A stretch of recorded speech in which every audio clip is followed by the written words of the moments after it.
Hello, people of Twitch. Welcome back to Under Pressure. It is Friday night. You know what that means. It is time for From the Ink Up 77. My name is Carney or Carnival, and I am joined here by my buddy, my pal, my Block 1 champion, Frostix. How are we doing tonight?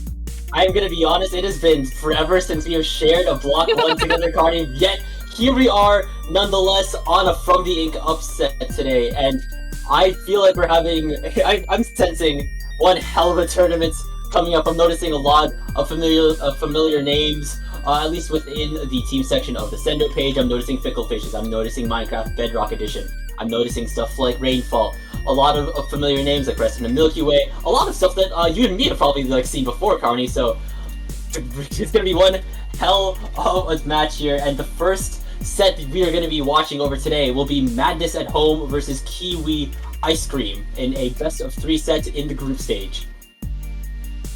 I am, again, really excited to be on the mic. I don't know if y'all on Twitch have noticed, but I did get a brand new mic, so we will no longer have any more crunchy Carnival on stream, hopefully. But again, I'm commentating with my Block 1 buddy Frostix. It's literally been since Under Pressure last hosted Prison Break that I think we've been on a Block 1 together, low-key. If I'm remembering this correctly, yeah. I think our last bet together was a Prison Break before Under Pressure decided to at least have a little bit of a break on Prison Break, pun potentially intended or not. And yet, once again, we're here this time on the From the Ink Up stage, so we're still waiting for the teams to come piling in to our room. But here is the first map mode of the set. This is gonna be Robo Ramen Splat Zones. I'd say perhaps a darling of the. Actually, I'm not sure if this would be considered a darling of the Splat Zones roster, but still a very consistently selected map mode nonetheless. It's a solid map. It's a solid map for sure.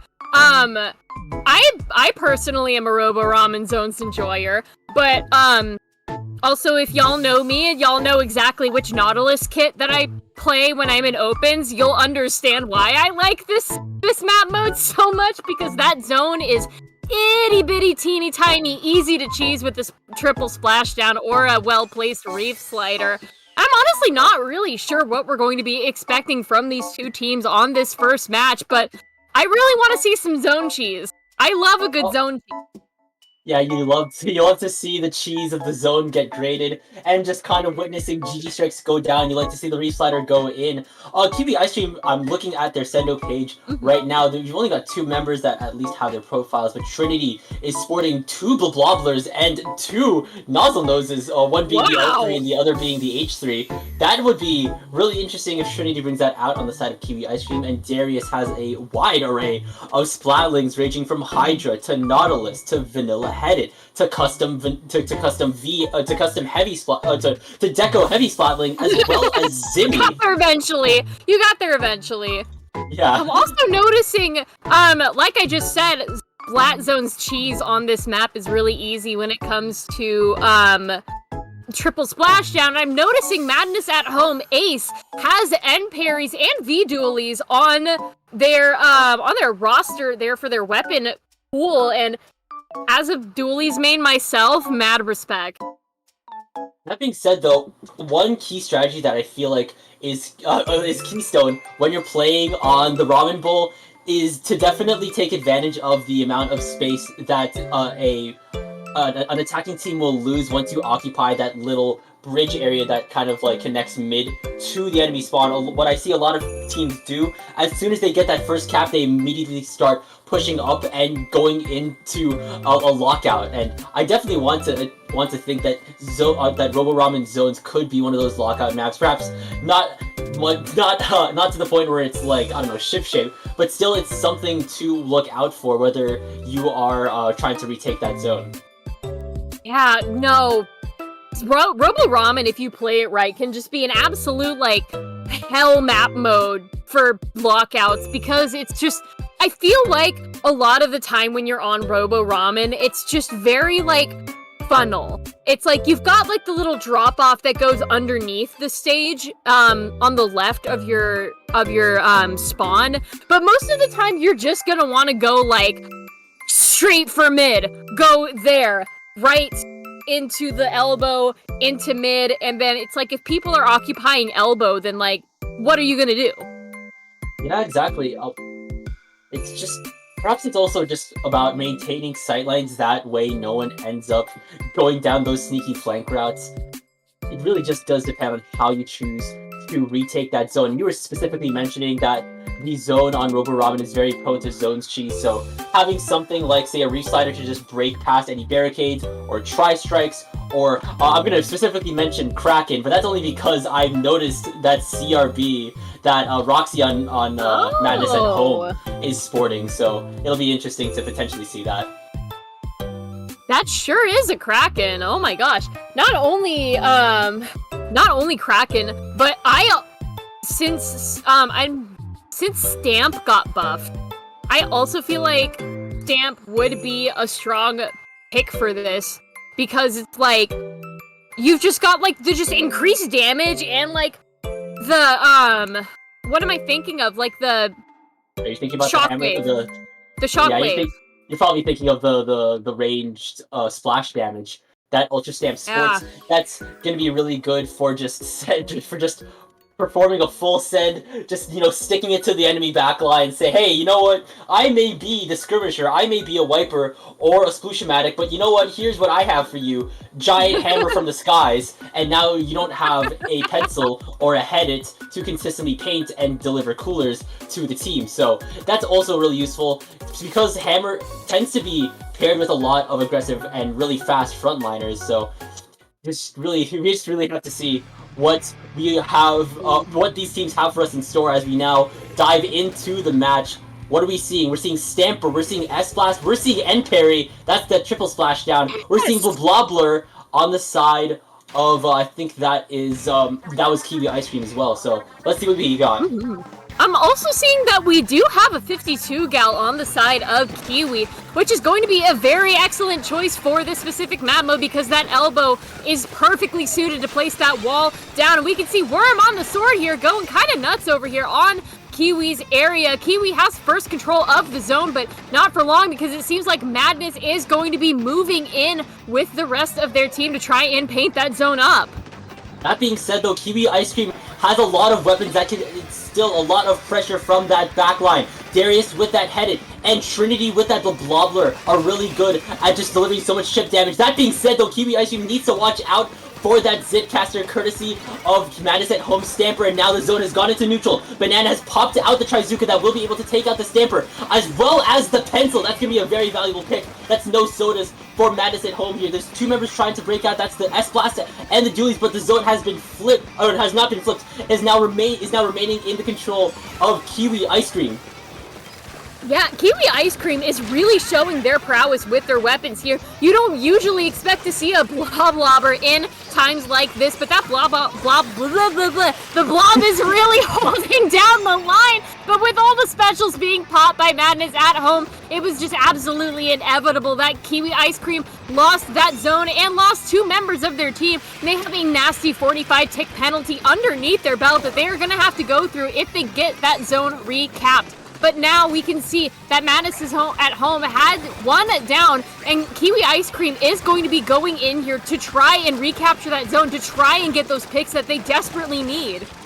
And they really need to start up in the ante here, because Madness at Home has a lot of weapons that can excel at fighting at a wide variety of range. The S-Blast, this Platana Stamper, and even when N-Parry is a lot more close range, it can just approach when it needs to, and there's the lead swap that Madness at Home has been looking for, as they now dive past the 30 threshold into the 20s now. Sucker Pup is just trying to hold down the line, keep that zone painted, especially with the advent of Rain, and when Trinity is starting to move in. The Zuka is coming out from Banana once more. I don't think it's claiming any targets, but the zone is in neutral here. The Booyah Bomb is coming out from that S-Blast. It's going to keep that zone predominantly green here, but not for long, as the zone has been flipped once more by Kiwi Ice Cream. That's now 65 penalty points for Madness at Home. That's a pretty long hill to climb. Yeah, that is unfortunate, and it seems like Kiwi Ice Cream is going to be going down. Two players here. Worm on that Splat, Stamper just going absolutely nuts on those backlines, able to easily just escape punishment using that Zip Caster, and now it is the Stamp and the Blob just going absolutely nuts at each other, and the Stamp wins it yet again. This Stamp cannot be stopped as Madness takes this.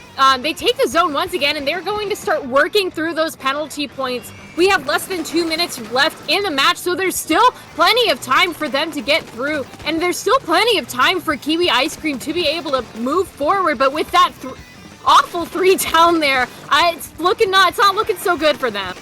And there it is now. Madness at Home is starting to approach and starting to occupy that upper area. The S-Blast will unfortunately go down. That's no Booyah Bomb for Madness at Home. That's definitely a zone capping special that is really useful. And now Ace is going down too. That's someone that has the triple splashdown. That's something that can recap zone here. And without those zone flipping specials, Kiwi Ice Cream will be able to recap that zone here. They have 1 minute and 18 seconds and counting to break past their penalty points and beat 11 here. Like I said last time, it's a pretty steep hill to climb, but now Kiwi Ice Cream is starting to give Madness at Home a taste of their own medicine as they're going to be starting to occupy their spawn points here. Worm is looking to have the entry. They have the Zip Caster that's good for going in. The Booyah Bomb is flying out. Here comes the triple splash out as well as the Zip Caster. The zone has been flipped once more and it's in green, but now zone is in neutral. Clicker Pup is trying to at least keep that zone green, but Trinity as well as the oncoming rain from Kiwi Ice Cream is potentially not actually enough to keep that zone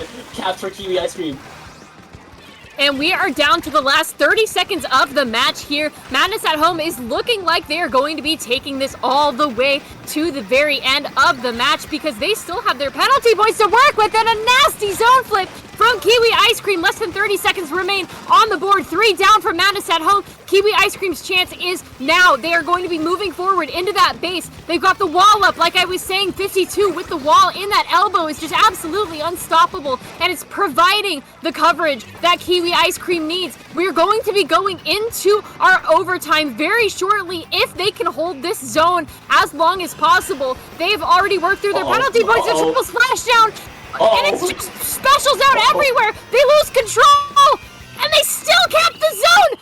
And it's 3 down, and Kiwi Ice Cream snatches the lead from Madness right underneath their very noses. They managed to block a triple splashdown as well as a Booyah Bomb. Now these specials, like you said, could be the key to just capping that zone right in a pinch. But Kiwi Ice Cream, they simply say we can outpaint that, and I would not doubt them with their comp at hand. They have 52, they have Headed, they have V-Shot here. These weapons can not just fight, but they can paint very effectively here, and we see that balance of fighting and painting here as we move into overtime. The Shot, as well as the 52, were trying to quell them off and spawn. Meanwhile, the Headed, as well as the Blobbler, were trying to keep the zone at bay here. Watch, they managed to just stop that triple splashdown as well as that Booyah Bomb from flipping it and almost losing the game for them. So Kiwi Ice Cream will be taking game number 1. Never tell a Bloblobber the odds, because just the incredible paint output from that specific Bloblobber was enough to, like you said, not only cancel the triple splashdown in the zone, but also completely cancel out a Booyah Bomb. And I'm excited to see more of that Bloblobber return if they do return for our map Mode 2. It's going to be Scorch Gorge Clam Blitz for all of my Clam Blitz enthusiasts in the chat. I see you. It is time for Clam Blitz now. Oh, it's Scorch Gorge too here. That's going to be really interesting because mid feels like such a blockade to go through because, of course, there's just that really big tower to go through. And since that basket area is just really close quarters, I'm really interesting to see how, let's say, how Kiwi Ice Cream can perhaps work with this. I feel like their comp that we saw earlier in that zones match was very well adaptable. They could fight at a probably myriad of ranges. Same thing with Madness at Home here. They're kind of using weapons that can fight not only at a close range, but also really good at long range. Kiwi Ice Cream, of course, has Trinity with that Blobbler here. Really good at dealing chip damage that can allow the 52 as well as the V-Shot to just have a little bit more safety when they're fighting, because they're going to be fighting people that have already been whittled down by those bubbles. Yeah, it's just going to be like chip damage supreme here. I'm calling it here and now. And like, I'm potentially like, we're not probably going to see much of like in the way of your typical, how do I say, the Clam Blitz cheap specials, unless someone ends up pulling out a Kraken, which I don't believe I see on the board. It looks like we're staying mostly the same, but Ice Cape is going to be switching to, I believe, the Squelchies, and specifically the Squelchies that do have the Super Chump, which is very interesting, but very good for paint control, especially on Clam Blitz. You need that paint so the clams can spawn, so your team knows where the clams are. And speaking of clams, an early look at the clam economy here means that Kiwi Ice Cream has majority of the clams. Madness at home goes 3 down. It's an absolute bloodbath in mid, but nobody has a power clam up yet. Right now, of course, the early game of Clam Blitz is probably devoted to at least building up a solid clam economy. That way, the first push that you make isn't just going to be around 20 points and will give the opposing team a lot more clams to go with. So right now, it's like you said, the clam economy is still in the favor of Kiwi Ice Cream. They have 9, while Madison Hope has a solid 0. The 52 will immediately go down to Ace A's splashdown. Now Ace A will claim 2 targets with those end parries. Like I said, very good at fighting, even when they're at far range. Don't count out the dodge rolls. And now Ace A is going for the flank. He will be able to take out Darius here. And now I think Madison Home is trying to get a push in, but they don't have the clams to do that. And now Ace is going down. There's 2 members down on the side of Madison Home. Once again, we're still, no power clams have been built here. We're still in the clan building stage right now. And with those sodas going out, Clicker Pup here, running the head on the back line, doing their best to get the sodas out that their team desperately needs. Because like you said, Kiwi Ice Cream now controlling most of the clam economy in their grasp. They have 13 clams, no power clam built yet. The chumps are going to be going out, and that headed on the side of Kiwi Ice Cream has their special online and thrown out, and it seems like their push is going to start shortly. They just need a power clam built as soon as possible. And with Trinity having 7 clams here, and unfortunately going down to the, I had to hold my breath for that one because it seemed like they weren't gonna make it out, but I didn't want to early call it. But oh my goodness. Yeah, that push came to an untimely end here. Trinity was holding 7 for a hot minute here. Ice Cape going down next. That's 2 members down on Kiwi Ice Cream here. We're already, I think, maybe halfway through the match. There's 2 minutes left on the clock, and yet no team has scored. Is this going to be the dreaded 5-minute clan match? We're just going to have to wait and see here. Banana, I think Banana was trying to also get a push going. They had 7 clams in their pocket, but they go down as well here. It's looking like we have an unstoppable force and a movable object scenario happening right now between these 2 teams. And there it is! The first power clam ever to be built in this match is going to be built by Madness at Home. And now the Booyah Bomb is being charged, but Madness at Home has 2 members down. Make it 3 here, even when Worm is jumping back here. I think we're trying to go for a score. Will they make it in? No! They get stopped by the members of Kiwi Ice Cream. That power clam is not going in. The first power clam at 2 minutes and 22 seconds of the match. Like you said, it's panning out to be an unfortunate 5-minute Clam Blitz match here if these 2 teams cannot get a solid push going. And maybe even, dare I say, the fabled 8-minute long Clam Blitz mania. We see Trinity here has 7 clams, and they are going to be building as many as they, or trying to build as many as they possibly clam as much as they possibly can. I've got clams on the brain, and you guys should too. Kiwi Ice Cream has 17 of them now in their possession, but Madness at Home is, like you said, the immovable object of defense on that ramp, and it seems like Darius going in for the flank fixes it. Ace trying to come up with that pick on Darius, but unable to do much, and there's a second, and the clam goes into the basket! Wait, but 3 members of Kiwi Ice Cream did go down to a single Booyah Bomb from Madness at Home. It was only Banana left to score, but yet the damage has been dealt. The score has happened, and that first score, and technically the entire lead of the game, is in the hands of Kiwi. Is in the hands of Kiwi Ice Cream. That being said, Madness at Home now does have the pity clam, and they even have a second power clam ready to go. They're already right at Kiwi Ice Cream's basket here. Will they be able to go in when the headed is down? The triple splash down going in already. Ace is going down. I think that was the stamper going down. The barrier has been broken, but no one from Madness at Home is there to score those clams that have been dropped. And if anything, those are going into Kiwi Ice Cream's pockets. There's going to be less than 30 seconds left for Madness at Home to take this lead back. It is technically reachable because it's a 10-point margin, but it just depends on how well they can execute this push. They just have to throw a single power clam in the basket in order to get that lead swap. And with the Madness at Home skirmishers going down one after another to the unrelenting onslaught of Kiwi Ice Cream's powerful backliners, it is not looking good for them, and unfortunately, we're going to be going into an unfavorable overtime situation. Kiwi Ice Cream now, again, still has the lead here. They have control over most of those clams. That triple splashdown is not going to find anyone, and that one single power clam that Madness at Home has is not going to be backed up by anyone as it unfortunately goes down on the ramp, and that means the game is up. The very first and last pushes being held at 1 minute and 30 seconds before the game ended. Well, at least it isn't going to be 8 minutes. We still went into overtime here, but with a very late score, and when they rightfully needed to, Kiwi Ice Cream will be moving on. We'll take this set 2-0.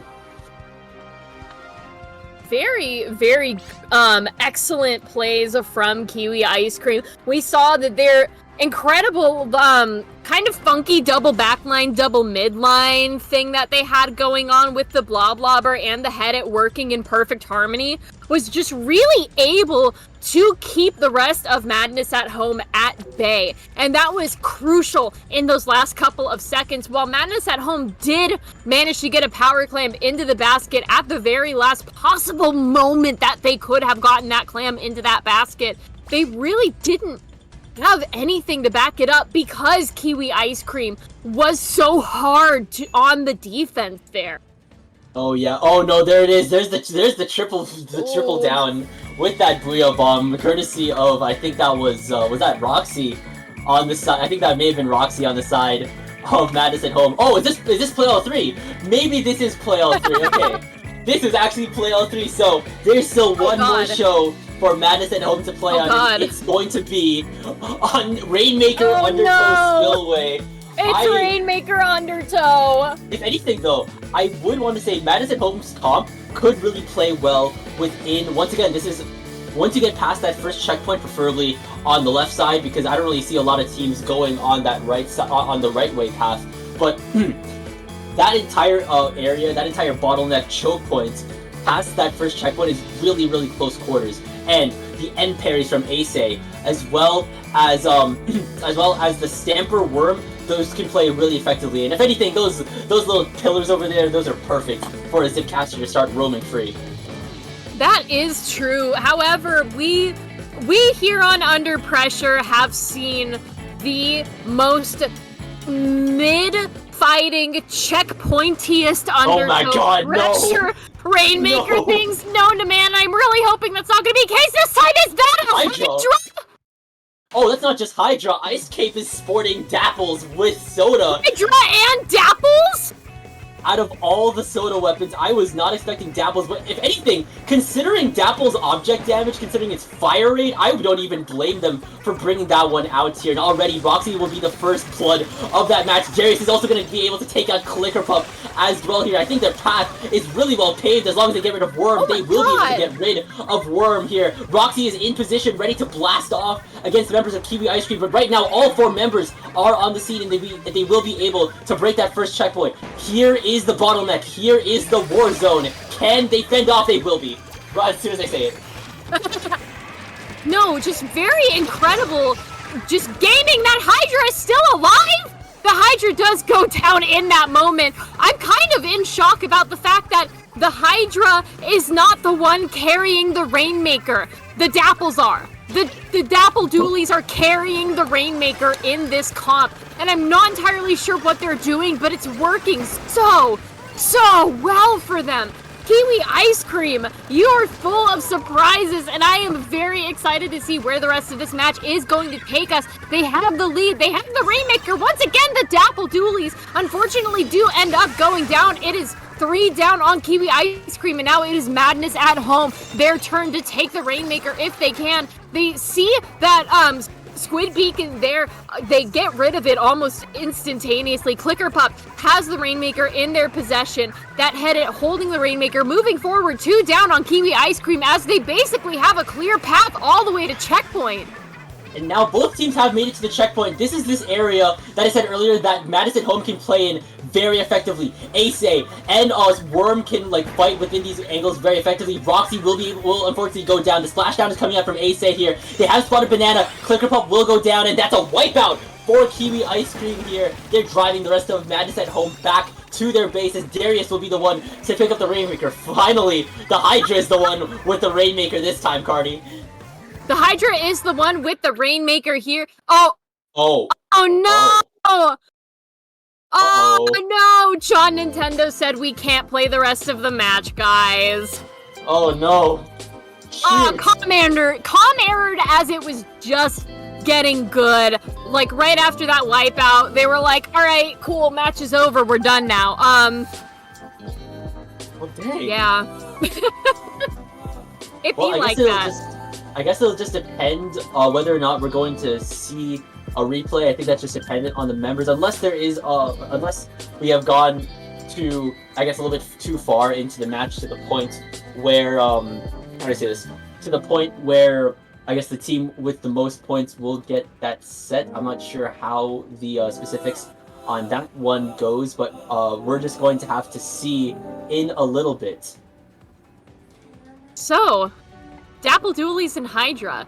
Very, no, I don't want to say weird because that sounds mean, but very, interesting comp that they had there for a hot second, but it worked out very well for them because I was like totally 100% expecting Darius to be on the head at jail like the entire time.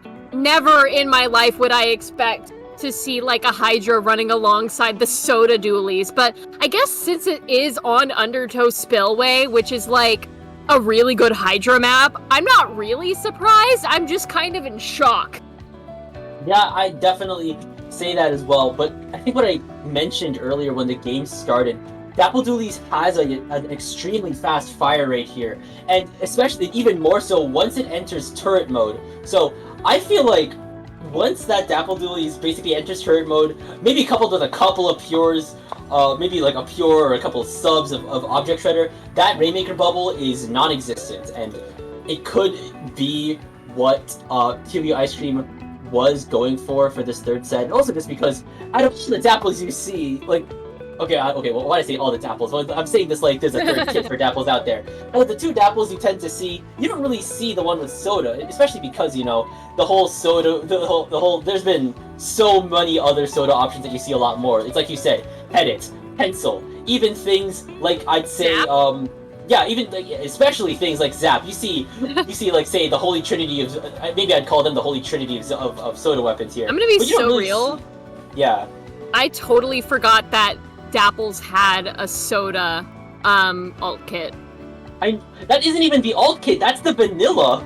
No, that's not the vanilla. For real? No, that's the vanilla. Oh my god. The Dapple Dooley's new Oh my which god. is the blue Dapple that, you know, people usually associate with the kit, was released after the vanilla Dapple Doolies kit. That's the one with Beacon as well as Tacticooler. This was the same thing in Splatoon 2 because I was a Dapple fiend back in Splatoon 2. Both of its, like, both the vanilla Dapples and the Dapple Nouveau here, they were almost like pseudo-supportish. Dapple Nouveau, well, vanilla Dapple in Splatoon 1 had beacons and like some type of bomb launcher, and Dapple Nouveau in Splatoon 2 had Toxic Mist and Ink Storm. Only when it got its third kit in Sheldon's picks did it get the more familiar Torpedo Splashdown that Dapple Nouveau in Splatoon 3 now has. So sorry, I got a little bit fixated in my Dapple. No, that's fine. It just goes to show how much I pay attention to any other Doolies kits besides, like, the one specific set of Doolies that I play. I am a man of many talents because not only do I play V Doolies and N parries, but also, the Alt Nautilus kit, and 52. Yeah, you know what? A lot of options here, but now we're getting some word from our streamer, because the streamer was the one, or not the streamer, but our spectator was the one that unfortunately disconnected from that room. But we're getting word that the set has finished here, and in a 3-0 victory, Kiwi Ice Cream will be getting the most points out of this group stage set here. So kudos to them, kudos to Madness at home here. It would now be a good time to start calling the break, Carney, or... I believe, yes, it is a very good time for us to catch a little bit of a break after those 3 or 2.5 exciting matches, I would say. But we're going to be just hopping off for a little teeny tiny bit. Grab some water, grab a snack if you can. We'll be right back for our next stage.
Already mentioned that we're going to be back after a teensy tiny break, and we did not lie. Welcome back to From the Ink Up 77. We're back to see round 2. We're seeing Ascension Rising versus the supercontinent of Pangea.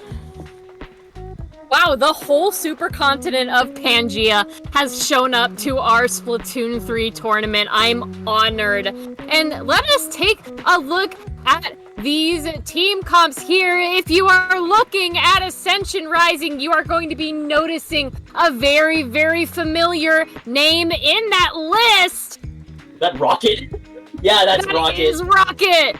That's Rocket well, if you've been paying attention perhaps in the broadcasting side of the Splatoon community, breakout commentator of the year. Also someone that I've shared the mic with perhaps plenty of times before. Actually, I think the last time I was on mic with him was literally a previous From the Ink Up. Kind of crazy, not gonna lie here.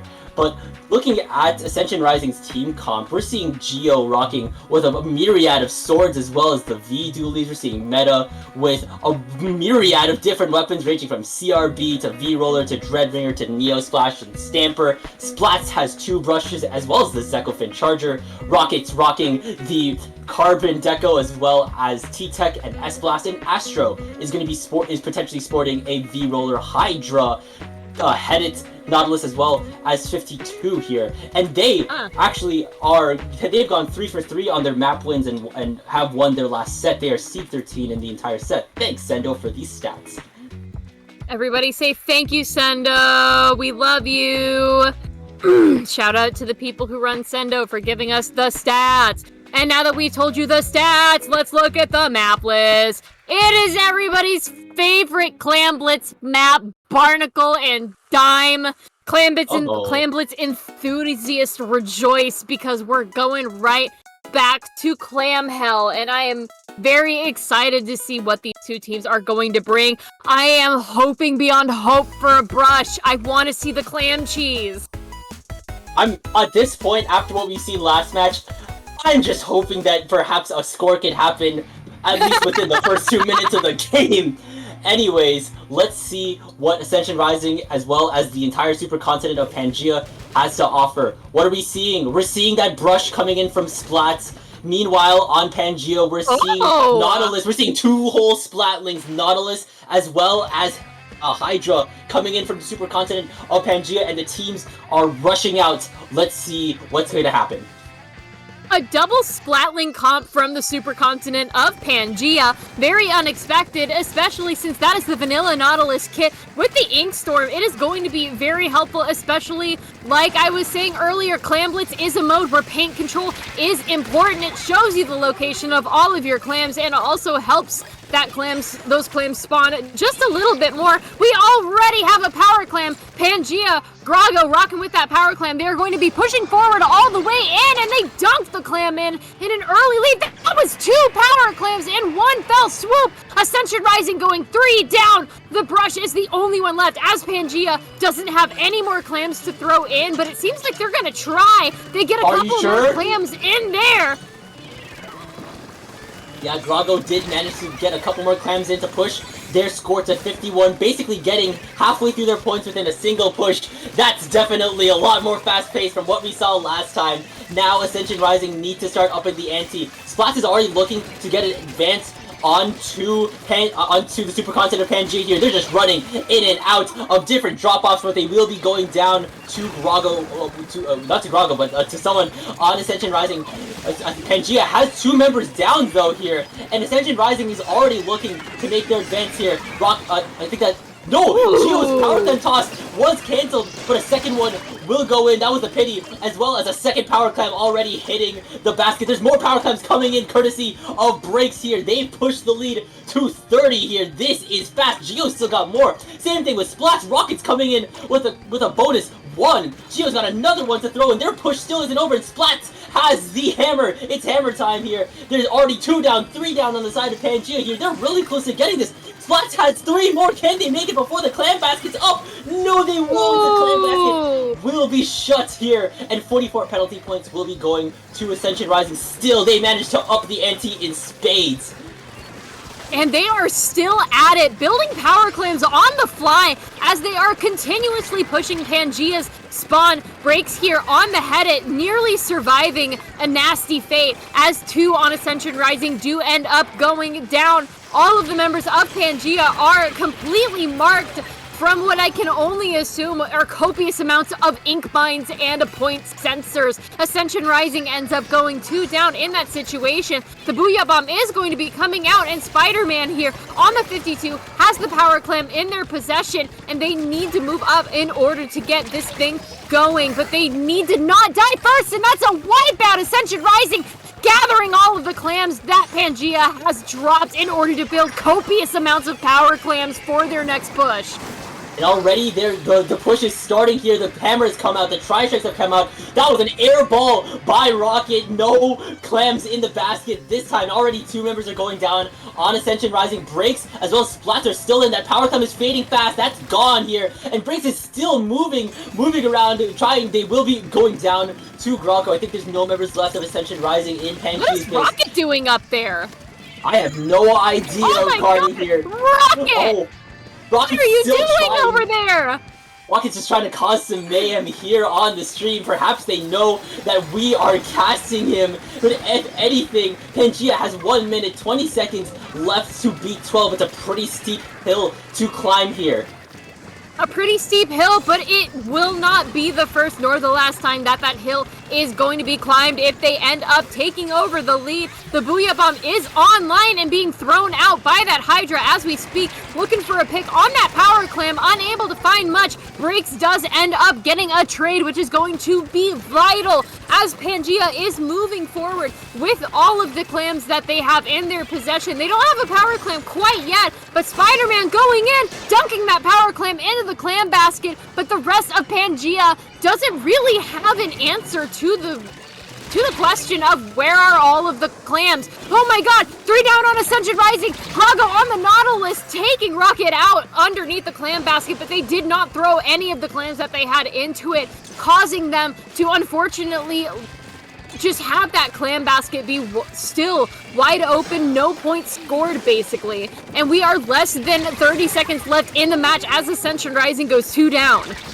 Now they have 2 power clams ready to go. There's 3 members down on Ascension Rising. Pangea is moving in. They're closing in like the continents that they have formed. The lead is very close here. Grago just needs to get the clams in. It's 1 power clam left. Ninja needs to do something. God. They won't. They did. Wait, did they?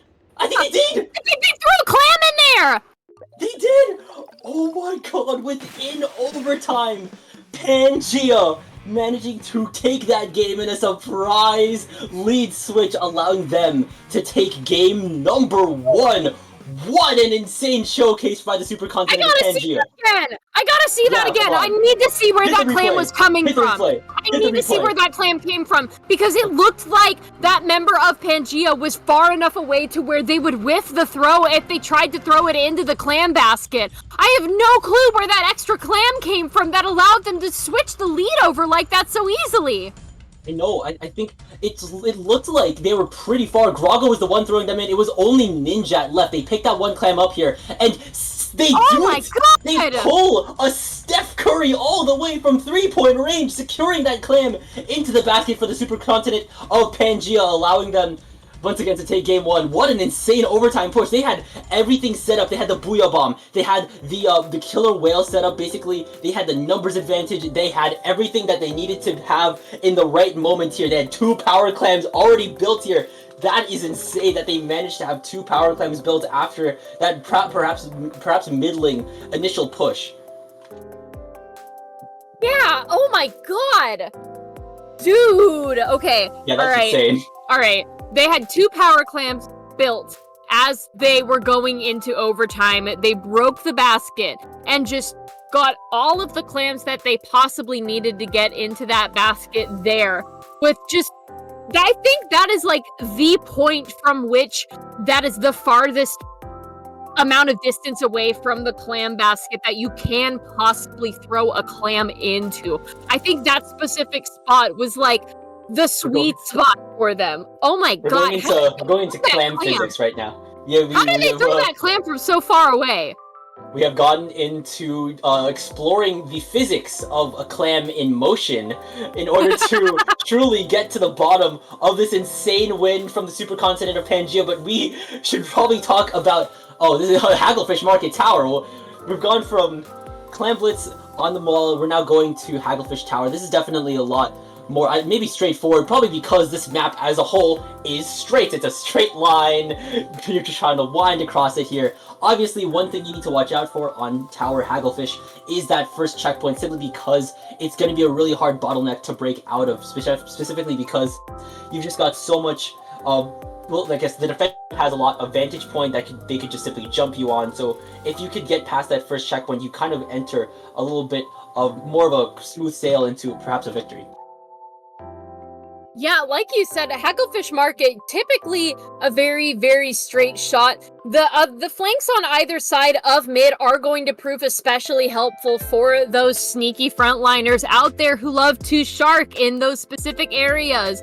Not only that, but with the fact that the tower goes directly underneath the opposing team's tent, as they are moving into that second checkpoint, it is going to be very hard to defend if they don't have the available specials to kind of prevent the defense from defending properly. And as we are looking at these team comps, we see we have a sword now on the side of Ascension Rising, while it seems like Pangea has stuck with that double splatling comp.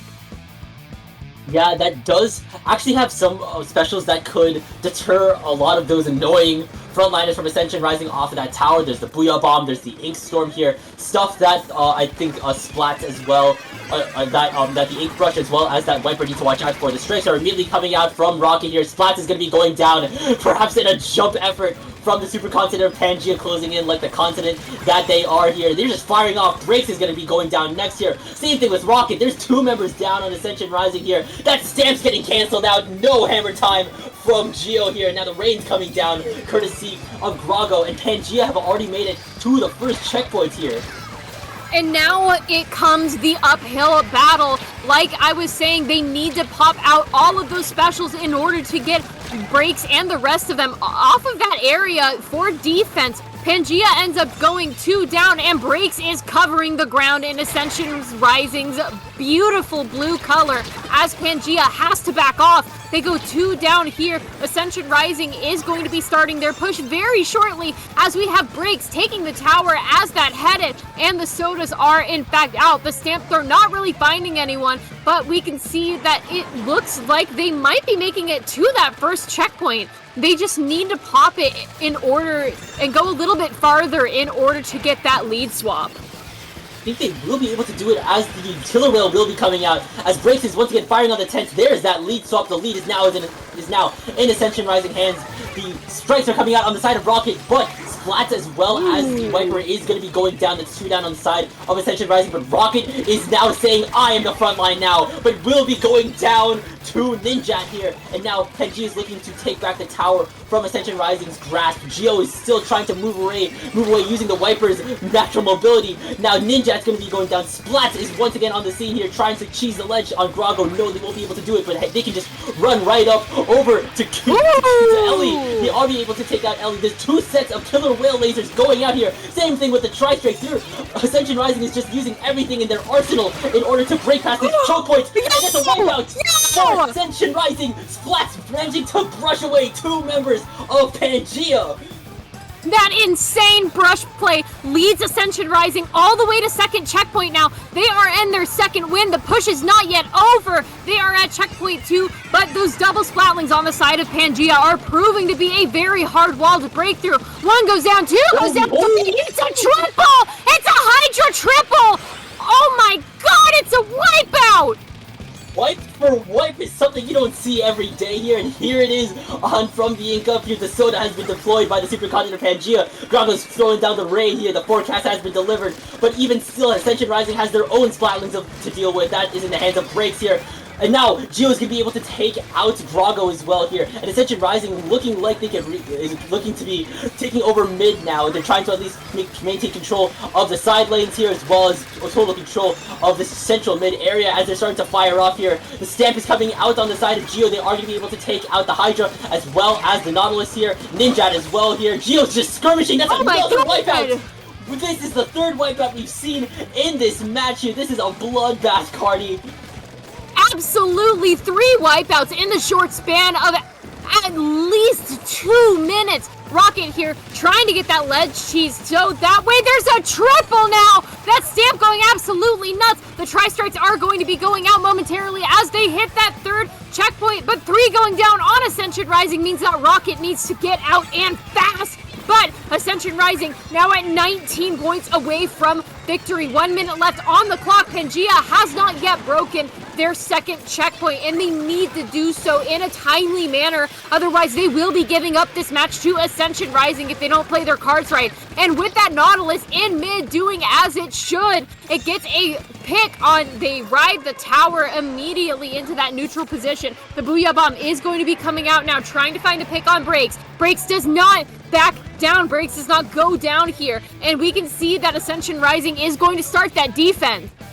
Now, that being said, there is 2 members down on both teams here. Pangea need to basically scale the entirety of the map in order to take that lead away from Pangea, and with 17 seconds and counting left on the clock here, this is going to have to go into overtime if Pangea wants to take this win and the most points out of this group stage set here. Ellie will be going down to the Killer Whale on the side of Ascension Rising here, but Pangea, with the rain here, is trying to go in, but here come the GG Strikes, and now, with the Strikes coming down courtesy of Rocket, Ascension Rising will be taking game number 2. Rocket's GG Strikes clinching the game for them. It was looking promising during that very last push. I was sure they were going to knock it out of the park, but that 3 down on them really just didn't knock them down a peg per se, but it did end up making sure that they kept the lead in their grasp. Exactly here. Basically, Ascension Rising was just constantly playing to ensure that the tower was on the side of Pangea here. And with weapons that can fight as effectively as, say, the brush in the hands of Splats, or the wiper in the hands of Geos, and even the T-Tech in the hands of Rocket, and there's Splats triple or double play into the first wipe of the match for Ascension Rising. Literally, right afterwards, we're seeing the wipeout. I think this is the wipeout from Pangea here. Well, I think it is. I'm not entirely sure. Oh no, is this just Splats? I think this is just Splats' brush play on loop here. Something just insane that is this the vanilla? I think this is Nouveau Ink Brush. This is Nouveau Ink Brush's kit, right? I don't know. I don't play Brush. We are going immediately into Umami Ruins for our third map mode of this set, which is just going to be quite punishing for those of you who have played on Umami Ruins and you are face down against as good of a Hydra as we've been seeing these past 2 games. Oh yeah. God. Definitely it's so in here. heaven. It's not just that, yeah, they not just only have a weapon that can paint as intensely as Hydra can, they have a second Splatling that can do perhaps all that and more. It's Nautilus, and Nautilus is just so adaptable. It can fight at the back, it can paint from the back line, it can fight at the mid line. Hell, if it has enough support from its frontliners, it can stay in the front line as well. We saw that a lot within the Clan Blitz match, and we're going into the Splat Zones map. So let's see what we can see from our final showcase from Ascension Rising and the supercontinent of Pangea. And it seems like Rocket has swapped from that T-Tech to that Splash, which is going to be very helpful because not only does it still have that Tri-Strikes, but we also see a Suction Bomb being put into play. And while Pangea seems to have stuck to the same comp they were using last time, the paint is going to be flying onto that zone. Yeah, that being said though, Ascension Rising is also, Break still has that headed, which of course can paint very effectively here, coupled with the strikes from Rocket here, especially since that switch to the Splash here. It'll allow Rocket to perhaps fight a little bit even more so than he was on T-Tech here. But if anything, Ninja is trying to take the fight over to Ascension Rising here, as the zone is now flipped on the side of Pangea now here. And I think now Drago, as well as I think that Ellie here, are trying to at least take use of the Splatling range and just trying to at least range them out, almost lock them out into their spawn here. Now, the Tri-Strikes have flied out as well as the Hammer. Splats will be going down. Zone is now in neutral once more here. It just depends on if Ascension Rising can take this back with a Storm. They will. They will indeed. Ascension Rising now on the offense as they are going to be moving forward, trying to get members off of Pangea. They unfortunately end up going 2 down. Graga with that point sensor trying to find someone to get a pick off of. Like you said, the Nautilus is probably the most versatile Splatling that we have in the game right now, because it can fight in the mid lane, it can fight in the back, it can get a wipeout on Rocket. Pangea taking control of that zone once again as Grago, the incredible Nautilus player. I'm glazing you a little bit because as a fellow Nautilus main, you are doing an incredible job on it. They are going to be moving forward, keeping control of the zone once again. Exactly here. They're just having this hold so very effectively with weapons that can fight at a lot of ranges. They have 52. They have Nautilus here, and they have a forward soda coming in from the end zap here. But now the zone is looking to be flipped by Ascension Rising here. They will be in control. They don't even have a lot of penalty points to work with, so they're going to be starting to count down soon. And already, here's that aggression that we saw from last game in full display. There's 2 down on the side of Pangea, and Breaks just says, I'm not the backline anymore. I'm going straight to your spawn, taking the fight to Ellie here. And if they're just firing off, and that is another disconnect here. I guess we'll never know. Maybe we'll never know. Maybe we won't know. Guess we'll never know. Wow. But just honestly very, very explosive just offense from Ascension Rising, but we are honestly like not expecting anything less, to be fair. just two very, very, very good teams here on From the Ink Up tonight, and I'm excited to see what they have to offer us the next time we see them on the stream. Yeah, definitely so here. Basically, what I kind of read from that entire set was that Pangea was sticking very much to their firepower. They are sporting that double splat lane comp to the point where their Soda is now coming from the front line from Ninja with that end zap here. But they're just running with a lot of weapons that cannot just paint, that can paint an area very effectively. And I think they shine. A comp like this would shine a lot in zones here. That's what we saw earlier here. We had Grago with that Nautilus, as well as I think that's Chankle with the 52 here. They're very effective at just controlling space, but also just controlling the fights with how they can basically take fights in almost any range and almost any angle as well here. And of course, there's just so much paint coverage coming from Ellie with that Hydra here, not only from their main weapon, but also from, say, the Booyah Bomb that it'll eventually get once it's finished painting here.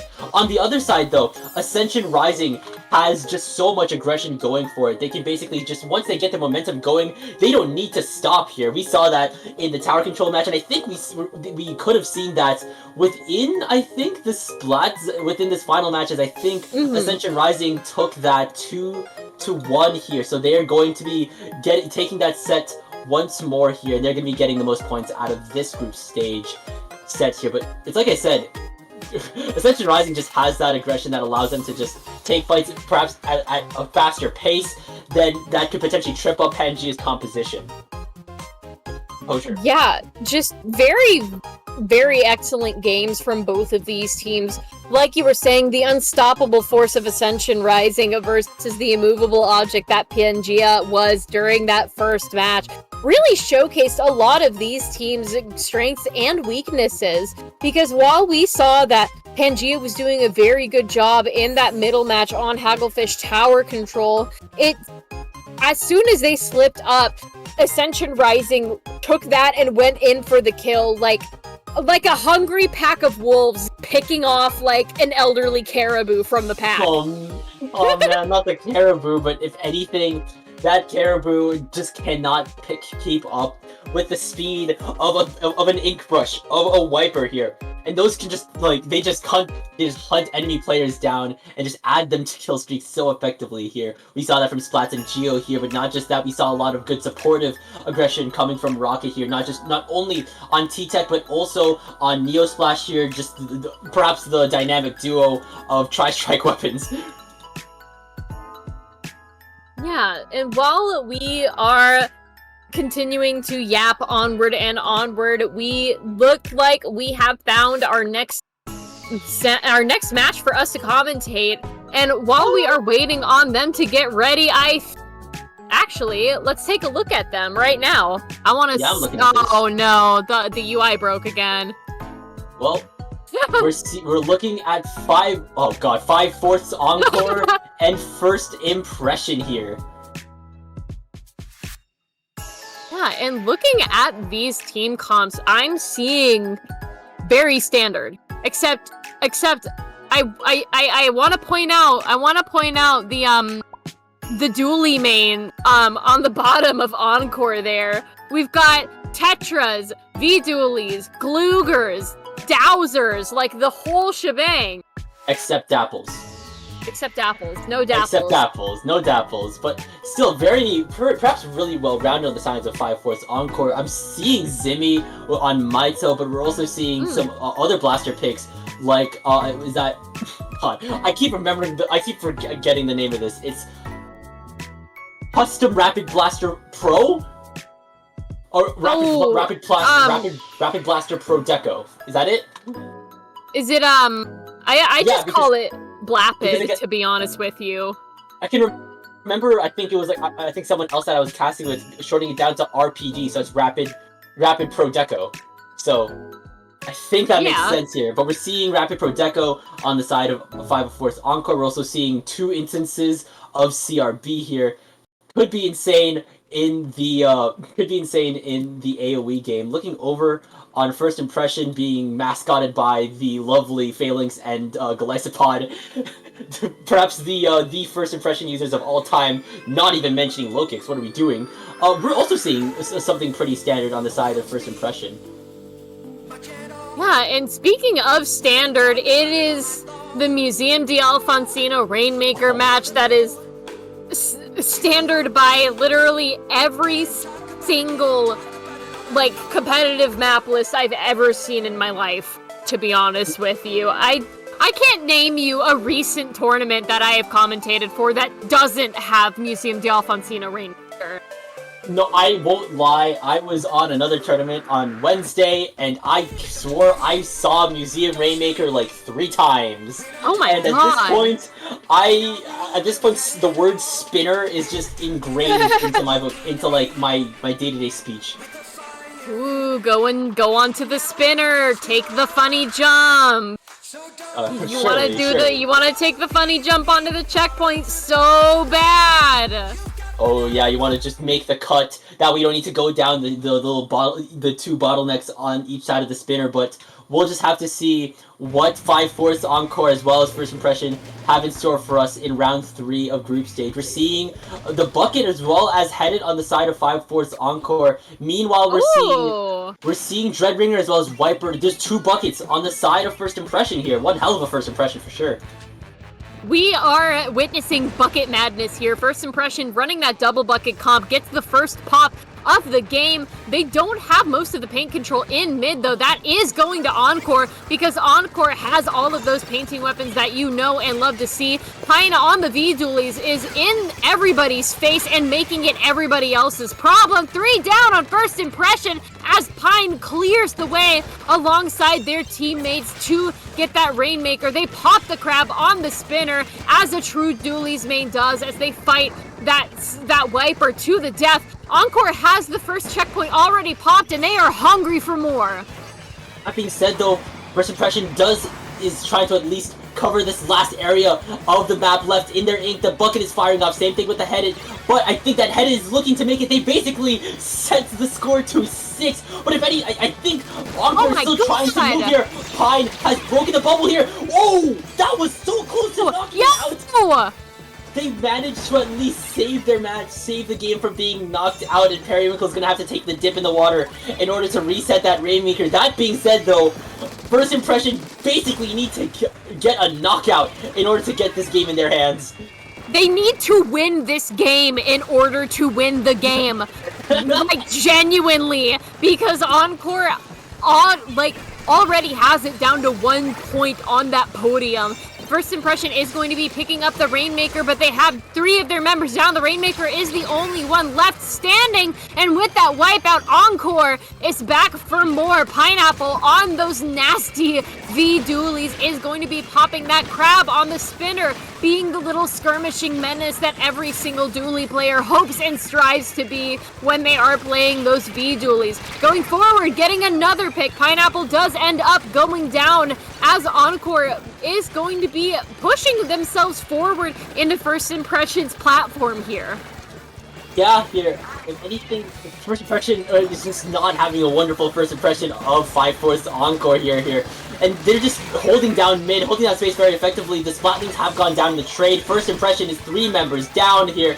The Decapitator will go down to the Dreadringer's Reef Slider. Pine's going down to Milk's Dreadringer as well here, just making sure they can rule the ledges as buckets will tend to do here. Now Milk is going to be going down to Pine. They're just moving and schmoving, going all over the place here. You just cannot afford to lose track of a Dualies that can move this well. Absolutely, and as they are just skirmishing the ever-living heck out of First Impression, that Rainmaker is going to be staying in mid. Encore has no need to push this any further than they have already pushed it. All they have to do is hold on for the last 2 minutes of the match in order to get that win. And with 3 going down there, First Impression has the chance to grab that Rainmaker. They are going to be going down the ramp towards that checkpoint. They break through it, only to unfortunately go 2 down in the moment. Right now, though, First Impression does have the Reef Slider as well as the Tri-Strikes ready to go. These can cover a lot of space and provide a lot of hazard to 5/4 Encore. The Tri-Strikes are coming out, the Reef Slider's coming out here. Random will be picking up the Rainmaker. The Tri-Strikes are coming out once more from the side of 5/4 Encore. I think that's the Decapitator trying to chase down Random, but Random's trying to juke him out here. Wait, is the path available? They need to get it in! Oh my god! No! No! Oh no! First Impression was so close to making that, but no, they get shut down! Their score is at 2! They still need to get that slammer in order to take that game, and now there's 1 minute left on the clock. 5-4's Encore is in control of the Rainmaker. They're actually moving to perhaps get that finisher now. They saw that First Impression was so close to getting that dunk, and they are not going to let it happen again. Less than a minute, Encore has the Rainmaker in their possession. They are on the spinner. I think they're looking to take that jump onto Bats, and they may just get all the way onto Bats. They're gonna dunk it! They're gonna dunk it! No, they won't! No, they won't, Cardi! They get shut down before it. That being said, though, First Impressions has 30 seconds in order to basically scale the entirety of Museum Delfoncino here. This is going to be one heck of a trip for Random, the holder of the Rainmaker. They do have the Reef Slider as well as the Tri-Strikes ready to go. The Reef Slider is already coming out here. Need to watch out from all the bomb spam and all the shenanigans that 5-4's Encore has. And no, the Rainmaker is going down through the headed here. Oh, and now it's just a war for coffee. No! No one was able to pick up the Rainmaker in time in order to start overtime. No way! Wow. What a game! 1 point! Oh my god, they were 1 point! Incredible! Encore almost got 100-0 on this Rainmaker push. Just absolutely destroying First Impression in the first couple of seconds of the match. They had almost dunked it completely into the podium before being stopped by First Impression, and in order to respond to that, First Impression said, okay, now it's our turn, we're gonna do 100-0, only to get stopped last second by the last surviving member of Encore. And then Encore decides to do it again. They start by making one of the hardest jumps to make on this map, and then they proceed to almost make it and then get shut down again. That, like, the Rainmaker almost got slammed. The Rainmaker almost got slammed into the final pedestal 3 whole times. 3! That is insane. 3. Man, 3. Okay, how is Ship Shape on tower control going to shape up to what we just witnessed? Oh my god, okay. Ship Shape, tower control. Y'all know that Ship Shape is my second favorite map of all time.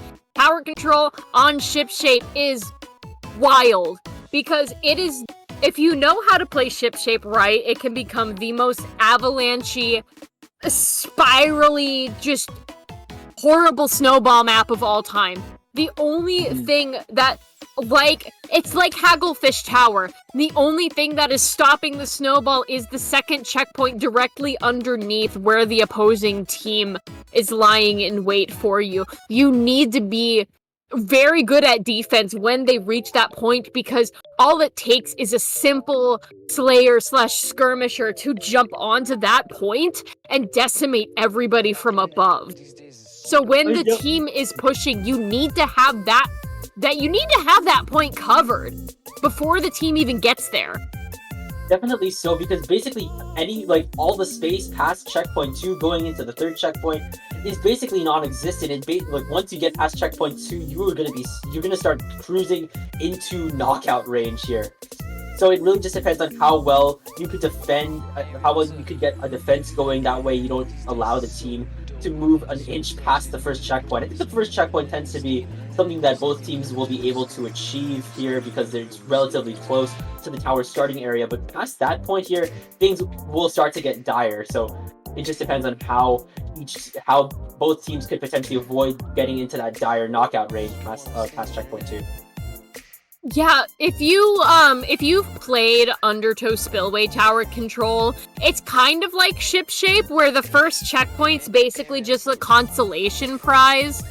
It's got a very good, straight shot lineup of the opposing team's platform, so you really do want to, on that first checkpoint specifically, have that longer ranged weapon, that backline on the tower to make sure that nobody rushes you from the front, while the rest of your teammates are around the tower, making sure nobody's running at you from the side. Yeah, exactly here. Now we have no more time left to start analyzing. We're going into game 2. I think Encore is still running with their comp from before. Same thing from First Impression. We're still seeing 2 buckets on the side of First Impression. That's something that could definitely be a lot more useful in tower control. AoE rules supreme here. Absolutely. Like you said, AoE runs supreme here, and with that Tri-Slosher, I believe having that those triple strikes, it is going to be vital for them to get those GG strikes on the tower if they can. Encore is going to be taking the tower first and foremost. The Reef Slider on the Dreadbringer coming out, unable to find a pick, but now Encore's bucket has the strikes available alongside that Crab, raining down havoc from the rest of Encore as they are going to be popping the first checkpoint and moving on towards the second through the no-go, no-man's land that is that middle section. Yeah, exactly here. Just not allowing First Impression to move an inch. That being said, first, Encore's 3 members down. That bucket is forced to jump out here. Now, First Impression needs to start reclaiming space fast here.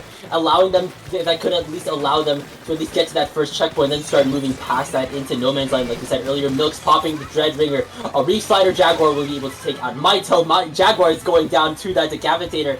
2 members down on the side of Encore still. First Impression still has a chance to stay in this fight. Milk's be going down to that Decapitator. They're still in this fight to win it. They're going to be jumping out actually, but now in return here comes a Crab tank from Pine. That's getting cancelled out by Periwinkle. But even still, that Decapitator's right back into the fight, but that Hammer is going to have to deal with it. And now it just depends on whether or not Periwinkle can at least secure jump for the rest of First Impression, because they're still down. They need to get back into this fight fast. Absolutely, and Periwinkle is a little bit out of position here, pushing up really far into Encore's area here on their no man's land when they haven't even gotten that first checkpoint popped yet. And it seems like they are gonna be going punished because First Impression does end up having a delayed 3 down. That Reef Slider, though, just cheesing that poor Hedit out of the area. Encore is going to be grabbing this tower now, moving it into that neutral position as they're moving into that no man's land. Again, just stopped by the rest of First Impression. It is just an absolute knife fight in mid here, but Encore does have the clear lead. A very clear lead, an entire 40 points ahead. Random will start this by dropping the soda here. This will at least get them a little bit juiced up and will allow them quick respawns. Abyss won't be getting that charge slash off, but here come the tri-strikes from Encore as well. That's going to deter Random from jumping on that tower. Milk is trying to at least get the pick. Is that a disconnect? Uh-oh. Oh, no. That's a disconnect. I think we're too far into the game for that to count, unfortunately. So that means First Impression is going to be fighting a 3v4 against Encore, and with that Crab on the tower and the rest of Encore moving forward, First Impression is really fighting an uphill battle here because they are essentially down a player. Yeah, they are down a player, and Encore is still pushing this tower ever so strongly. Periwinkle's going down here, and if anything, they're starting to duel now in First Impression space, and now they've reached that second checkpoint here, and there isn't anyone from First Impression that's trying to stop them. Periwinkle's actually trying to get a look here. They will be able to take out Pine here, but they need to get rid of that bucket before they reach that final checkpoint. No, they won't, and with that, 5-Force Encore will take the set 2-0 here, but there's still one more game for First Impression to get back. Unfortunate disconnect on First Impression. You hate to disconnect like right after the time that the rules say that you gotta keep playing that game because yikes. Encore just mopped the floor with them after that disconnect. Yeah, exactly here. When you're permanently down one member, fights are just going to be so much harder to play here, especially when 5-4's Encore immediately start occupying the spawn of First Impression here, just not allowing them to move an inch here. And with that, they just kind of cruise that tower directly into that third checkpoint here. And finally, we're going to reach Game 3, which will be on Brine Water Zones here. Wow, I've been seeing a lot of it. Okay, see, you'd normally expect Brine Water Spring Zones to be a very underrated map, a map that goes rather unseen. I've been seeing this map rather a lot recently. Yeah. Why?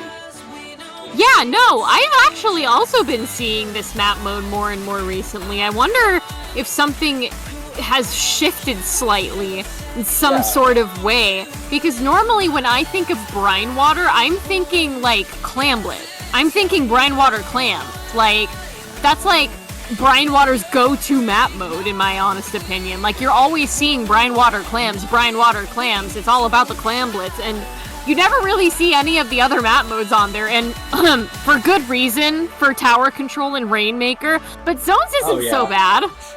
That being said, though, this is a map that gives so much free sightlines to chargers here. It's gone to the point where I've seen people run E-leaders on brine water zones simply because there's just so much open sightlines that allow these charger players to just get so much nasty shots here. We haven't seen any chargers come out from either of these teams. More so, we've been seeing a lot of buckets, but at least I think one team sports a headit, and definitely those headits are going to make well use of those sightlines, those vantage points here that allow them to just rain paint onto that splat zone. I do notice that Random the Headit also has, I believe, Explo? I think they have Explo in their weapon pool. So could be interesting to see as well. I wanna maybe kind of see an Explo Gaming here, but they're probably going to be, you know, sticking on to Headit Soda Jail, which is okay, it's fine, I guess, but I like the funky, non-standard, non-meta, what the hell is this weapon comps that we've been seeing lots and lots recently. I mean, yeah, did you hear our reaction to seeing Vanilla Dapples last time around? V-Dapples and Hydra. Like, what the heck is that? Yeah, it's really interesting to see just these rarely seen weapons show up, but we're now seeing the final game. Let's see what we have to offer here. Agent 8 is running the headed on the side of Encore, and once again, it's a Carbon Roller actually here. That's going to be interesting. Periwinkle switching from Wiper to Carbon here. That's going to be adding some Zuka action to the side of First Impression here. That could be really useful. Zuka action, and I do want to point out they have the Carbon Standard Ninja Squid on their gear, so we are going to be seeing a... Ooh, jeez! That was... Okay, yeah. Wow, cool, awesome. So, First Impression is in the lead after that very unfortunate timing 3 down. It is going to be an absolute bloodbath in mid as both of these teams are just fighting it out, and it's a wipeout already in the first, like, 45 seconds of this match. Encore is going to be moving forward into their area. They take the lead, and with that crab tank in the optimal crab tank position, it is not looking good for the rest of First Impression right now. They need to get the rest of Encore out of there. I think they have what it takes potentially to at least get out of their spawn here, but do they have what it takes to recap the zone as the Tri-Strikes are coming out from Encore as well? It does not look like, and it's looking like actually they're returning to being locked out of their spawn, but Random is going to be able to take out Abyss. Periwinkle has popped the Zuka, but Periwinkle is going down here. Random has popped the Soda here, but they'll need to make use of these quick respawns fast right now because already Encore is looking to move up here. Abyss is already in the front lines, but Abyss is going down to Random. Random has 2 kills on their belt. They need to cap the zone faster. It's going to be a knockout. They need to move. No, the zone is in neutral, and now the zone's been flipped. There it is. They needed to do that right now, and they pull it off right now with First Impression flipping the zone with 72 penalty points going to 5/4 Encore. Yeah, and Encore needs to work through all of those penalty points if they want a knockout, which means that First Impression has a second wind ready for them if they can even get out of their spawn, which is not looking good because the rest of Encore is pushed up so far in, and that is the problem with Brine Water Springs. There is no way out of spawn unless you go down if you are locked into it. And with that Reef Slider going out and giving First Impression a little bit of grace there, Encore is almost out of penalty points to be going through.